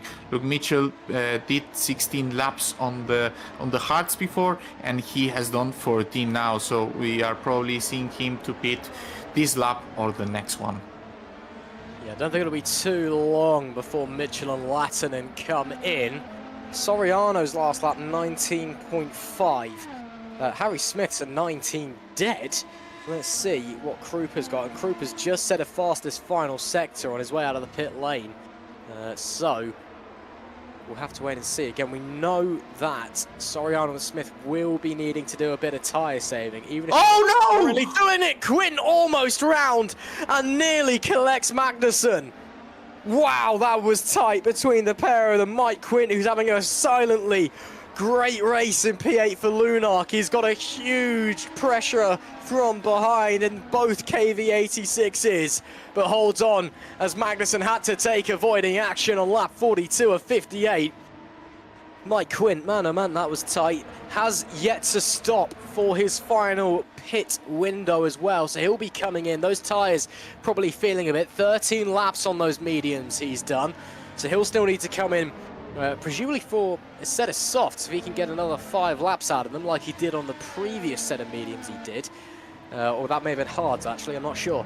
But Mike Quinn, yeah, a little bit too close for comfort. Magnusson going wide into turn 11 there. Yeah, everything now gets shape, and it is a clear picture of what the end of the race will be. Now Pushka needs to overtake Murno, because this is for position. Murno went for a two-stopper, Pushka clearly on a three-stopper with a medium. Of course, he will have the advantage now. He didn't have the greatest of pits, and he goes to do the move into turn 2, sticks it on the inside. Filip Pushka going a bit wide, but I don't think the Brazilian driver will have an opportunity heading into turn 4, going slightly wide through turn 3. But yeah, German driver knows that his chance to win goes by pushing and overtaking Krupa at some point. And it's important that these drivers make this time fast. 15 laps to catch up, 11 seconds Pushka needs to catch up. So it is feasible, depends how long the tires last for him. This is going to be tense at the end of this one. Lost another driver as well, unfortunately. Dominic Koroshavin also bowing out of the race, and that looks like Rune Machete's also gone as well. And what could have been a day where he retook the championship lead turns into a nightmare for the German. And now he will really drop back in the championship fight. Disaster for Optiminal at the Hungaroring. What a shame for him. I'm sure we will get to see what happened to those guys soon. But for now, we'll focus our attention on what's in front of us. Krupa is almost within DRS zone of Jasse Latinen, which will get him into the podium places on that hard rubber. Pushka's still 2 seconds behind, and again, he's on much fresher tyres than Soriano and, Soriano and Smith, yes. Or is it the other way around? Am I being facetious? No, he is on much fresher tyres. I'm being an idiot. Who, of course, Soriano and Smith having to do a bit of tyre saving, we suspect, The last lap from Soriano, a 1:19.5. The last lap from Krupa, a 1:19 dead. Pushka was a 1:18.8. So those guys, as it stands, are catching. Krupa, of course, will be caught behind Lattinen. That's not ideal. I think the PZZW guys will have been hoping that Lattinen would have boxed by now, but the Brem GP car is well and truly still out there on a very dogged pair of mediums, or set of mediums. Is he going to come in now? No, he's still staying out, so Krupa's going to have to use the DRS down into turn 1. Hopefully Lattinen doesn't fight him, recognise that it's not his race, but this is all helping Netrex, and of course Netrex as well can use Harry Smith as a rear gunner to keep Krupa behind and keep Soriano in the race lead. Krupa up to third though, gets through Lattinen with no issues whatsoever down into turn 1, as you'd expect. I'm sure Pushka will be following suit on this lap. Lap 45 of 58, Soriano from Smith, from Krupa, York top 3. Krupa is 7 seconds adrift from Smith on much fresher tyres. This is going to be close at the end of this one. Oh, Machete span and met the barrier again and lost the rear wing. That is what happened. 3 spins and a DNF for the German. Not been his evening this evening. What a shame for the Optimal driver. It was once you crash the car, once the car doesn't, it's not fully repaired after the pit box. So yeah, these things can happen, and you don't get like a full new car. And we see Koroshavin just deciding to retire the car from the race. And right now, with 13 laps to go, the gap is right now 9 seconds from Krupa to the lead, and Pushka will I don't know if we saw when he overtook Murno. I'm not entirely sure if we saw it. Now I'm a bit lost. We see fastest lap from David Krupa. He is currently pushing very hard with a 18.4. Let's see if the tires last. That's 1.2 seconds faster than Soriano, by the way. Yes. That's a lot of time that he was able to win there. And let's see, because push to pass will be also important for every single driver from now until the end. And Netrex not only goes for the win. I think they need to think in the championship. The rivals are not picking many points. Optimal is picking 0 points. True North is picking 5th place, 4th place maybe at best. So these are important points, and maybe taking risks here, considering that the big prize maybe is not the result. It's more or less the championship. They take that in consideration. Wait and see. 47 laps completed out of 58. Krupa was about equal to Soriano in sector number 1. In fact, that last lap was actually slower from Krupa. I think he made a bit of a mistake in sector 2. So he was actually dropped back just a little bit on that last lap, and I think that the Netrex guys will have been given the hurry up order from the team as well. They would have seen Krupa's pace. They will know that PZZW is coming, and the engineers will have been like, all right, boys, time to get a move on. Let's see how the tyres are going. Amari Watson is on the defensive from Mike Quint at the moment. No. Yeah, offensive, yeah. He went through. He went on the offensive. He had the DRS open. He gained just P6 now from Mike Quint, and he will. It's important this because Luke Mitchell is one of the last drivers to pit, so he will need to get defensive on Luke Mitchell in the upcoming laps. Absolutely will. So Watson up to P6. He's having a brilliant race. Is Amari? That's fantastic for him. And let's see how much more he's got in his locker over the remaining 10 or so laps. And continuing to put the gap onto Mike Quint as well. So this could be a spectacular result for KV86 Powerhouse. And he should be able to take these tyres to the end as well. Mitchell, meanwhile, continuing to push. He unfortunately kind of got shuffled back a little bit in the order in the last couple of laps. Yes, granted, because of pit stops, and yes, we know the Netrex guys are on a 2-stopper as in comes Mike Quint, so that's a free position there. That makes it nice and easy, and I believe Mitchell may even get DRS out of that one as well. Yes, he will, so free DRS for Luke Mitchell as well. That's a nice little gift for him from Mike Quint. But yeah, Mitchell having a fantastic race once again. He's been really, really impressively quiet, yes, but quietly impressive this season. He's a driver that you don't really think about to be knocking around in the top 5 and the top 10, but he's always been there or thereabouts, and continuing to put in a fantastic display for Kings Racing. So kudos to Luke Mitchell, and he's closing up to Amari Watson and looking to make it P6 for himself in the next lap or so, if he's able to stay on the tails of the KV86 powerhouse car. Let's see how the Kings Racing car runs in the dirty air. Looks pretty clean through there. He's on much fresher tyres than Watson, it must be said. Watson has been on this set for 13 laps now, at really long in stint number 2. Possible he's trying to go 2-stop, although he will be tyre saving as a result. Luke Mitchell is committed to the 3-stop and could very well be in here. Yeah, I think he has a great chance right now, even in this very lap, to do the move into turn 1. The difference of grip is pretty big, as you can see visually here. And now Mari will try to get a good exit here from turn 14, but I think Luke Mitchell is too close. So push to pass on, DRS open, just easy before the braking zone into turn 1. I don't think Omari will go for a dive. No, he doesn't. And Luke Mitchell sticks into P6 with, I don't think there are realistic options to get P5. Oh, you watch out there. Don't lose the car there. Look, just stick it to the racetrack. I don't think it's feasible to get 13 seconds in the last 10 laps, but let's see how it develops.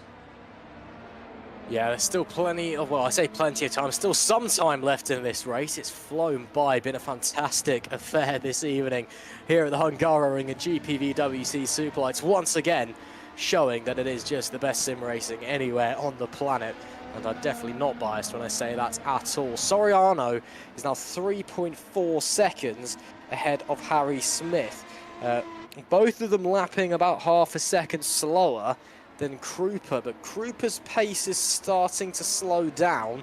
Netrex may have played an absolute blinder here with that late switch onto the 2-stop, because they've managed their tyres well.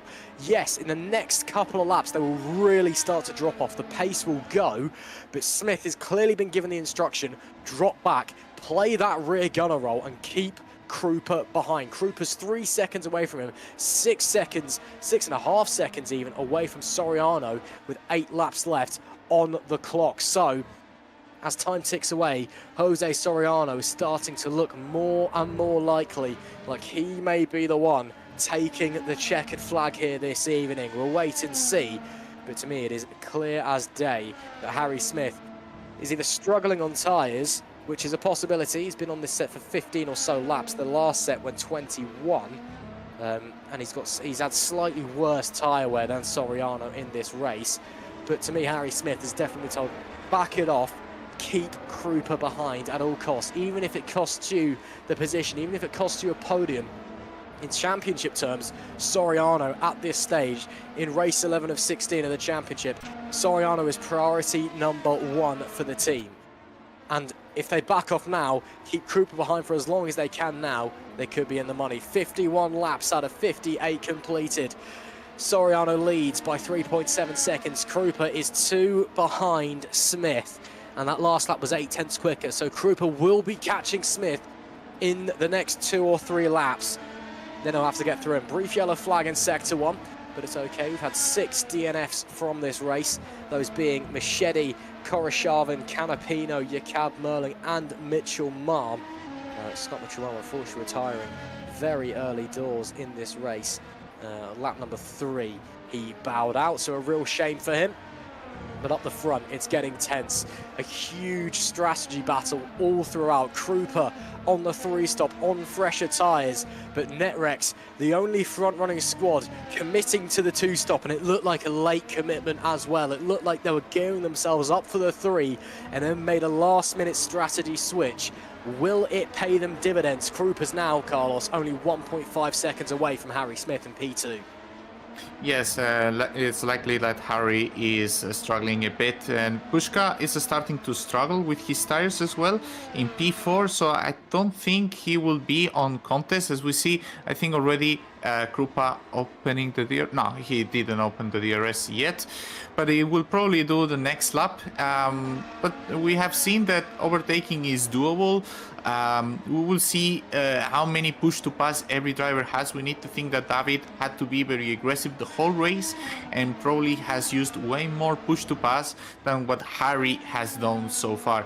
So we will see how everything evolves as we see Omari Watson and Patricker. I think they were changing positions. Oh wait, it was Yase and Omari, sorry, my bad. It was Yase and Omari. Yase overtaking Omari Watson for P7. And I think Yase maybe has a small attempt to go for Luke Mitchell, although there are not many laps going on. And I see some drivers pitting now. And Rogoza out of the race. The Gallery 82 driver is out of the race. And we see James Knox just pitting now, probably for a set of soft tires and set a super duper fast lap, probably on in the 17th, sorry, or even maybe 16th. And we can see here how David Krupa is closing down. It will not be this lap. I think David is a bit too far away, and we see how Harry Smith is trying to cut the slipstream now. He clearly, I think, he closes up so much into the braking zones, and this will be a big thing to take into account from Harry. And yeah, we can see that Harry is struggling overall with the car. And let's see how it develops. Well, we're running out of time to see how it develops. Lap 53 of 58, Krupa desperately needs to get through as he's now 5 seconds away from Soriano. His first Superlights win potentially slipping through his fingers. The pole with a fantastic P2 in qualifying slid through into P1, away from the line and down into turn 1. Has he got anything left though? What are Soriano's tyres like? They'll certainly be in a worse state than David Krupa as they make their way through. And it's going to have to be a couple of qualifying laps from the PZZW man.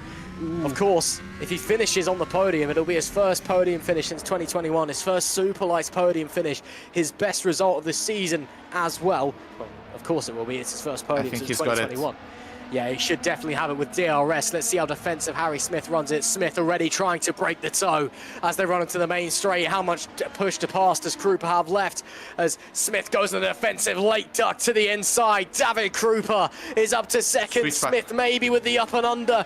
Does get the drive off the corner. Krupa will have the inside into turn number 2, but you can go the long way around here. Does Smith have anything? Krupa holds it. Krupa confirms it as Smith nearly spins. Krupa is up to P2, but there's 5.5 seconds separating himself from Soriano, who's still setting mid-19 lap times. It is crunch time.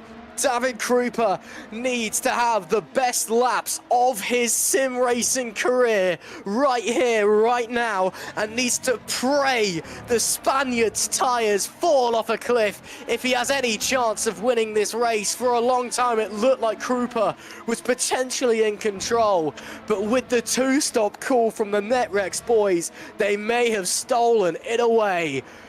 Let's see what the pole has in his locker. Can the Spaniard hold on as Smith a little bit sideways in the background as well? Fastest lap of the race from James Knox in the Fusion car. I believe he's had a late pit stop, potentially. I believe we've also lost Alexander Ragota. We have lost Alexander Ragota. That's a real shame for him. Yeah, late stop from James Knox onto the soft tyres. So he's on a 4-stopper now. I think that was not intentionally. May have had damage or may have just boxed the fastest lap. He's down at P13 at the moment. Last lap then for Soriano, a 19.5. Last lap for Krupa, a 19.8. He really needs something special now. It's looking more and more with every passing corner, Carlos Martin. The Jose Soriano is going to win this race and extend his championship lead. And with his rivals struggling and DNFing, extend his championship lead by some margin. Yeah, it would be more than a race gap to Ruben Mechede. And now the important thing for David is that he's been pushing so much, and I think he clearly cannot catch Jose Soriano. this pushing, even though he pitted later than Harry, he might... Oh, as we see Mike Quinn off the track in turn 2. Maybe he was battling there with Patrick and Magnusson. These two have had a bit of a battling already this race. But what I was mentioning about Krupa is that he has pushed so much the tires that maybe he cliffed himself the tires, and we see here Mike Quinn maybe going for the move. Patrick goes full defensive on the inside. They go side by side into turn 1. Mike tries the switchback, but he cannot manage to do it, and then goes for the outside. And yeah, I think he tries to pull the move from the outside, and Magnusson pushes him off. And I'm fairly sure he wasn't title for space, because the front right was next to the rear left from Magnusson, so he was entitled for space according to the regulation. And we can see Krupa is not pulling away.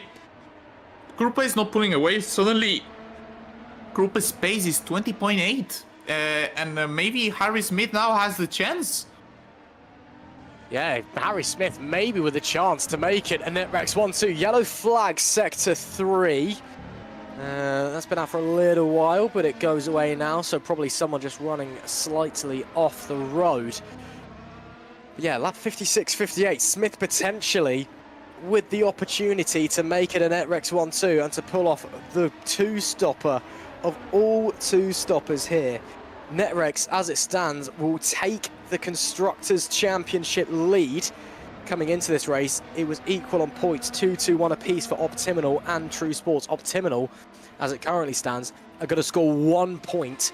True North are only going to score 11. Well, Netrex with the 1-2, potentially, they're going to be taking a huge haul. And then, of course, looking at the driver's standings with 2 laps left to run, Soriano, his nearest rivals, Machete, 3 points behind, out. Yakab, 19 points behind, Machete, out. As you said, Carlos, he's going to take over a race wins advantage, which will be, it must be said, and incredibly so, one of the biggest caps we've had in the championship fight so far this season, and heading into Monza as well, which we know is a place and they go again a bit crazy, as Quint once again fighting there with Patrick Magnusson. Magnusson looks to the inside, tries to get the switch back. No, I think Quint's going to hold on to that P8. This is a nice drive from the Lunark driver. Moves up another place. He's on it to get himself a very nice points-paying position this evening. Yeah, this is a nice position for Lunark. Mike Quinn finishing in P8, taking advantage of these casualties that has happened during the race right now, with many championship contenders being out, like Jakab and Machete, which otherwise would have been probably 2 positions less. So Lunark doing a good job now, and Jose Soriano now with the 7.8 second gap over David Krupa. This two-stop strategy for sure was not an easy thing to do, but now they are starting the last lap, and it looks like Krupa has a 1 second gap with Harry Smith, so I think all these podium positions will stick all together until the end of the lap. Jose Soriano will extend the lead here tonight at the Hungaroring. It has been a difficult race, very strategic, with losing the pole position in turn 1 from David Krupa, going with such an aggressive strategy. He's managing now the last corners into turn 10, turn 11. He has a lap car ahead, which pulls away Gallery 82. Okay, Rojarp just leading the way to Jose Soriano. Just last 2 corners for the championship leader to win here at Hungaroring. Just before the summer break, Jose Soriano does the last corner, turn 13, and wins the Hungarian Grand Prix with an amazing fashion, with a very different strategy from the rest of the field. And David Krupa will take his best finish in Superlights and this season with a P2, and Harry Smith will also take his first podium this season.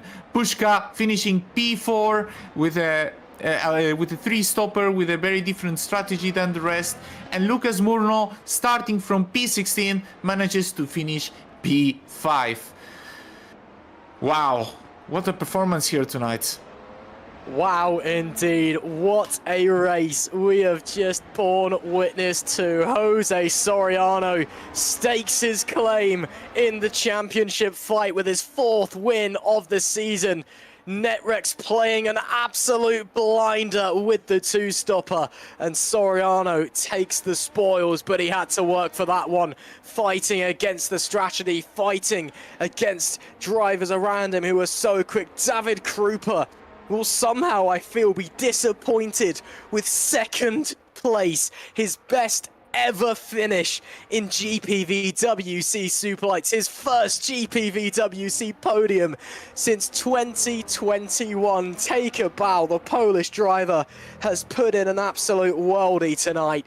But it is Jose Soriano who opens up the championship gap to over a race win with a fantastic performance, fantastic race management, and fantastic strategy from the Netrex squad. It is Soriano, the Spaniard, takes his 4th win of the season with David Krupa, the performance of a lifetime to get into 2nd place. On another day, he very may well have been on the top step of the podium. Harry Smith comes home in P3, somehow his first podium of 2025, with Philip Pushka in P4 and Lucas Murno, a brilliant comeback drive from a disappointing qualifying. That is phenomenal from the Brazilian.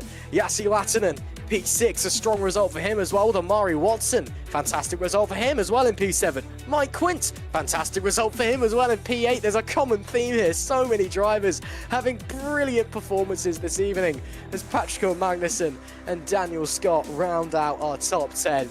Wow, and what a top 10 it is here in GPVWC Superlights. Soriano wins, but it was his opponents maybe that helped him out there as his championship rivals fell by the wayside. Tom van der Voort finishes in P11 with Federico Russo in P12. James Knox was 13th with Luke Mitchell, a very disappointing 14th after a strong race. Believe he encountered some issues late on. Sander van Hooven is 15th and our final point scoring finisher, with Purgis Miram 16th, Victor Borley in P17th, Jaxus went in a very respectable P18 in his first Superlights appearance, with Kurt Rotyard our 19th and final finisher, a lap or 2 laps down, should I say. Alexander Ragotza was the first of 7 DNFs joining him. Reuven Machete, Dominic Koroshavin, Agustin Canapino, Norbert Jakab, Robin Merling and Scott Mitchell-Mar. Machete and Jakab, 2 of our main championship contenders. Disaster for them. You've really got to feel for them, especially Jakab at his home race. We know it's a track he doesn't like, but still, you always want to put him in a performance in front of your virtual home crowd.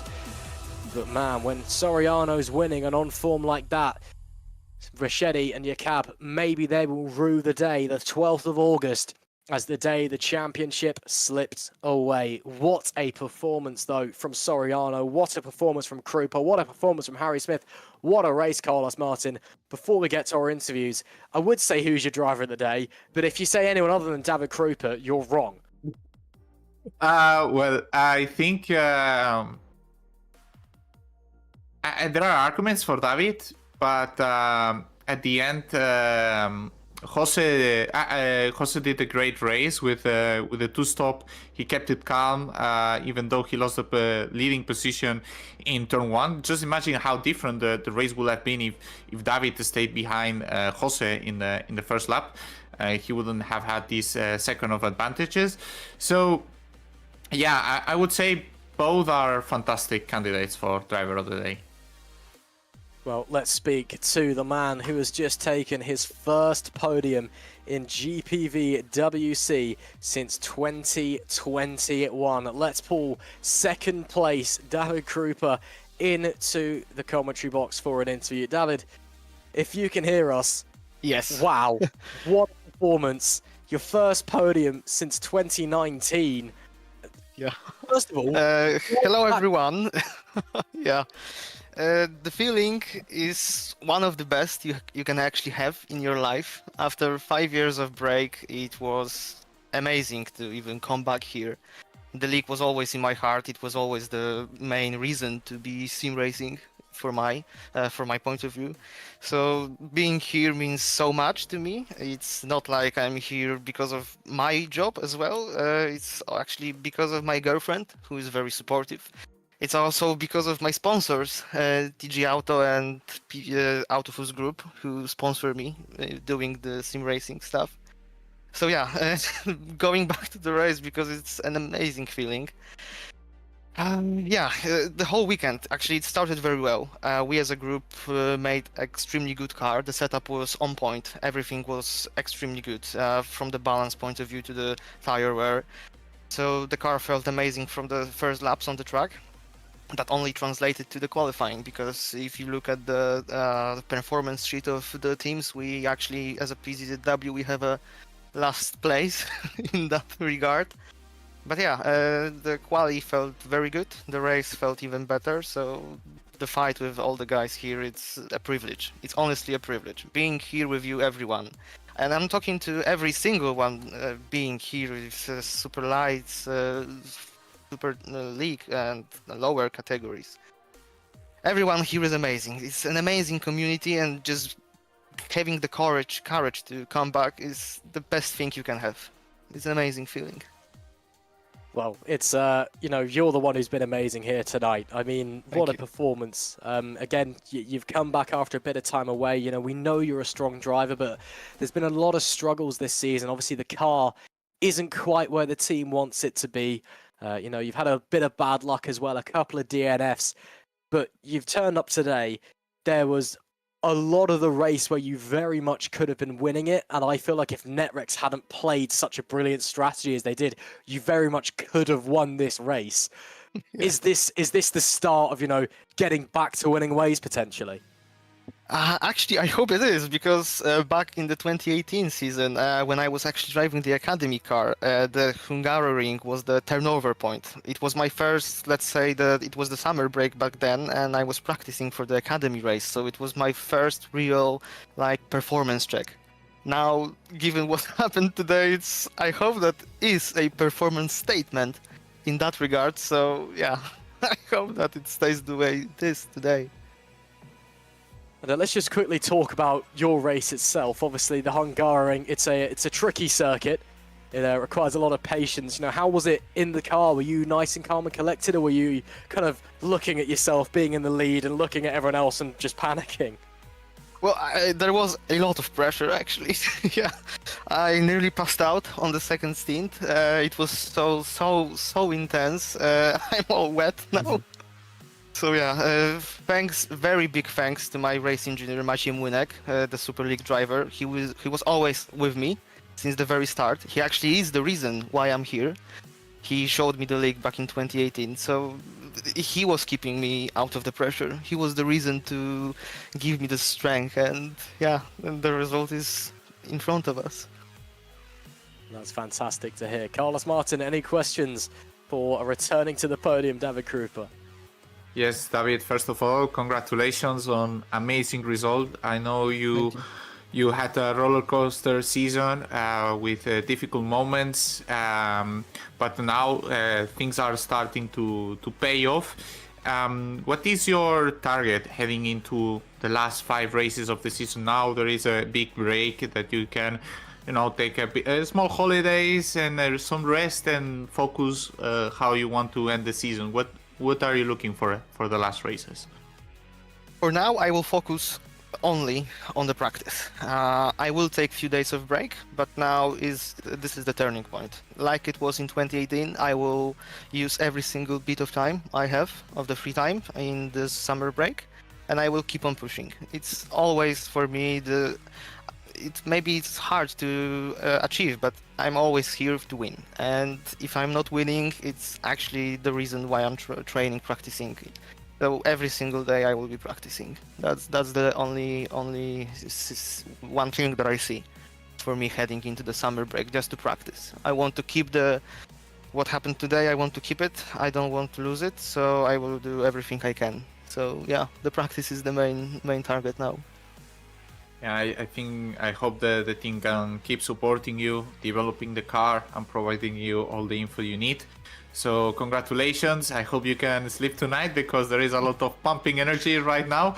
So it will be hard. Eh? It will be very hard. Yeah. Dobranoc, David, and have a good night. Thank you very much. Dobranoc, Carlos. and thank you everyone again. Great to hear from second place David Krupa, as I've managed to drag Carlos out of the commentary box in my haste. It was an accident, forgive me. But yeah, great to hear from David Krupa. What a performance from him. And yeah, hopefully the start of bigger and better things from the Polish driver. Let's next drag in third place finisher, first podium of the season as well. Feels bizarre saying that, but it's somehow a stat. Harry Smith. Harry, what a strategy play from the team and a great podium for yourself as well. How does that feel? Thank you. It feels really great. I mean, I'd say I've missed out on a few good results this year in the races. It's nice to finally get up onto that podium. Absolutely. Again, it feels weird, the fact that you haven't been on a podium so far this season, because you just, I don't know, I just couldn't quite believe it when I clocked it earlier today. Yeah, let's talk about the race. Yeah, it looked like you were pretty strong all throughout. The pace was definitely there, and then again, what a blinding strategy from the Network squad to go into the two-stop. Was that always the plan, or was that a late decision to move that way? Yeah, it was pretty much always the plan. We decided it yesterday, and we thought, to be honest, more people were going to be on a two-stop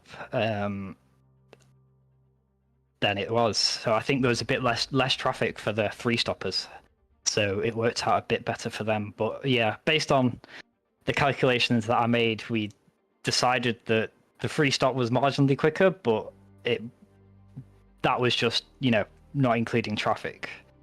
I think, yeah, obviously it paid off. I mean, we both finished where we both qualified, so it can't have gone too badly.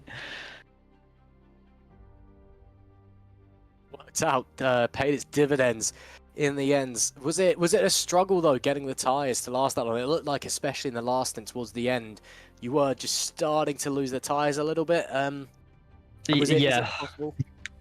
Yeah, it was difficult. I mean, I think I ended up on like 30-odd% rears and 10% fronts at the end of the race. Well, 10% front left. I tried to keep David behind me to maintain the 1-2, but it became quite apparent quite quickly that just wasn't going to happen. So I didn't fight him too hard because I knew Pushka was behind me, and that was quite critical to not lose too much time fighting David to actually maintain the podium. So yeah. Just before I pass you over to Carlos, obviously first podium of the season once again. I'm assuming this is the start of many more to come.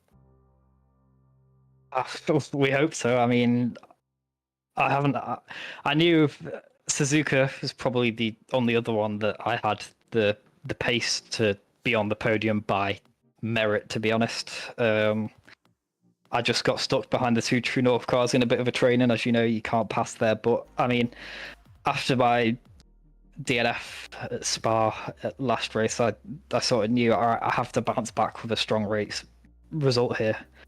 And so that's what we did. And all the work we did's paid off. And hopefully it'll, as long as we keep putting in the work, it'll continue to pay off. And hopefully this won't be the last time. Carlos Martin, any questions for third place finisher Harry Smith? Yeah, Harry, first of all, congratulations on the first podium that I know you set yourself as a target for this season, right? And I know that you're very happy for this right now. I wanted to ask you, more on a driver level, do you feel there is any progress? Because probably when it was prior races or even last year, in this tire management, even though you struggled more than Soriano, you will avoid these lower pit stop strategies. Do you feel there is some progress on your side on this regard? Yeah, I mean, I changed a few things this race. Whether they've made a difference or not, I'm not entirely sure, because I know the setup that I was on was a bit more of a race setup, and he was on a bit more of a quali setup and I sort of naturally have worse front wear, which was still maintained here today. It was just I think we did a lot of work in race scenarios, and it was a lot easier to hold on to DRS here than it has been at other tracks. So I felt not dropping like an absolute stone like I usually do in the first was definitely progress, and something that I need to see if I can maintain for the rest of the races, because we're in contention now, and we need to stay there. Well, let's see how it's going to unfold over the rest of the season. Oh, sorry, the Carlos. goal is to win the championship, I guess, now.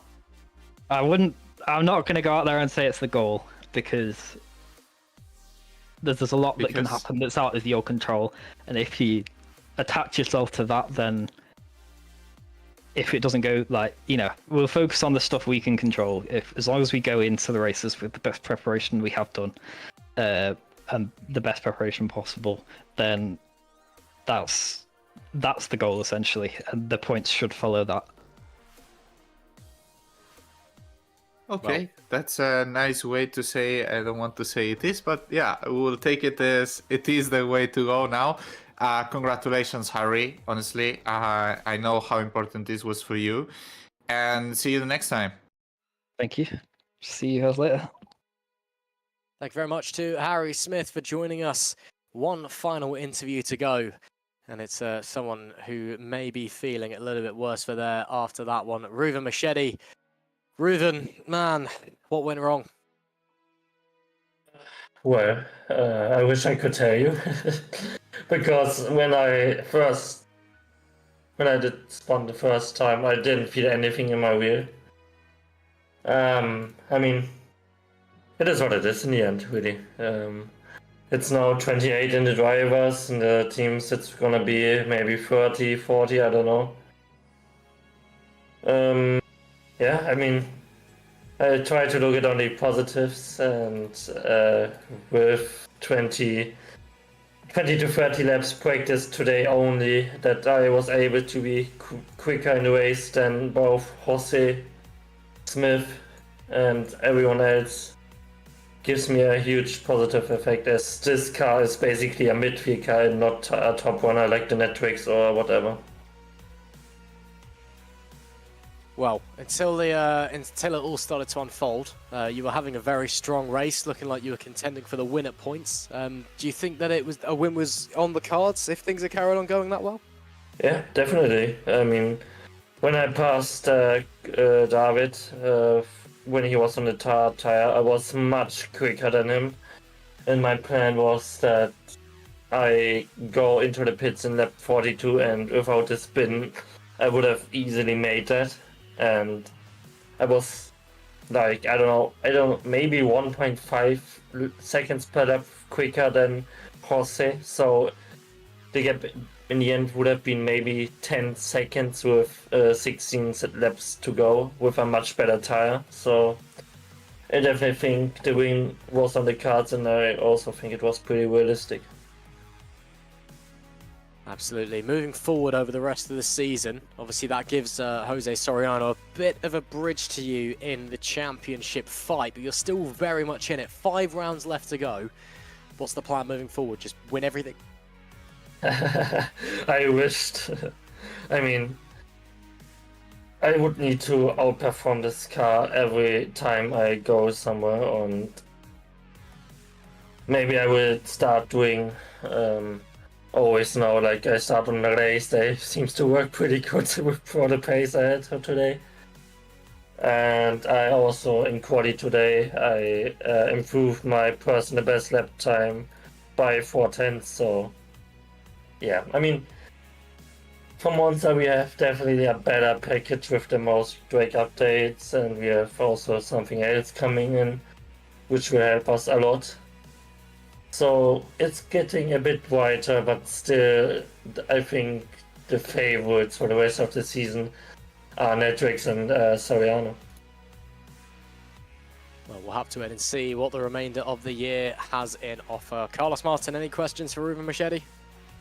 First of all, Reuven, I'm sorry that the race you had today, you clearly had contention for the win today, starting from P4. I don't really have a question. I like to, support everyone, and I want to say that, Ruben, in some races ago, Soriano was behind exactly this gap, and he managed to, take it down and recover it, and you will be able to do the same. I think you just need to keep the pressure and keep doing things well, and with the support of your team and everything, you will be able to fight it back. So for me, there is no questions. You obviously it didn't go to plan today, but I send you big energy and support. Thank you very much, Carlos. I appreciate it. Great to speak to Reuven Machedi. Unfortunately, a DNF in this one, but still a strong race before it all unfolded nonetheless. That's it for our interviews, Carlos. And unfortunately, Carlos Martin, that's it for us for a month. Yes, unless you take into account there is a race on Thursday as well. Of course. Hey, you can come and see Carlos crash and laugh at him. I'm joking. But yeah, no, we're on our summer break now. We're taking a month away, which is, yeah, I'm disappointed by that. I want more. Feed me more, GPVWC, but unfortunately the Woke Brigade prevents us from going racing in 2 weeks' time. Of course, you can come and watch Carlos and the Super League lot making their way around this fine circuit at the Hungarian on Thursday night. Of course, at the same time and in the same place. But for us here in Superlights, you're going to have to wait just a little bit until the 9th of September, when we'll be heading to the Cathedral of Speed. That's right, the next round, the Italian race at Monza. We'll see you then. Bye!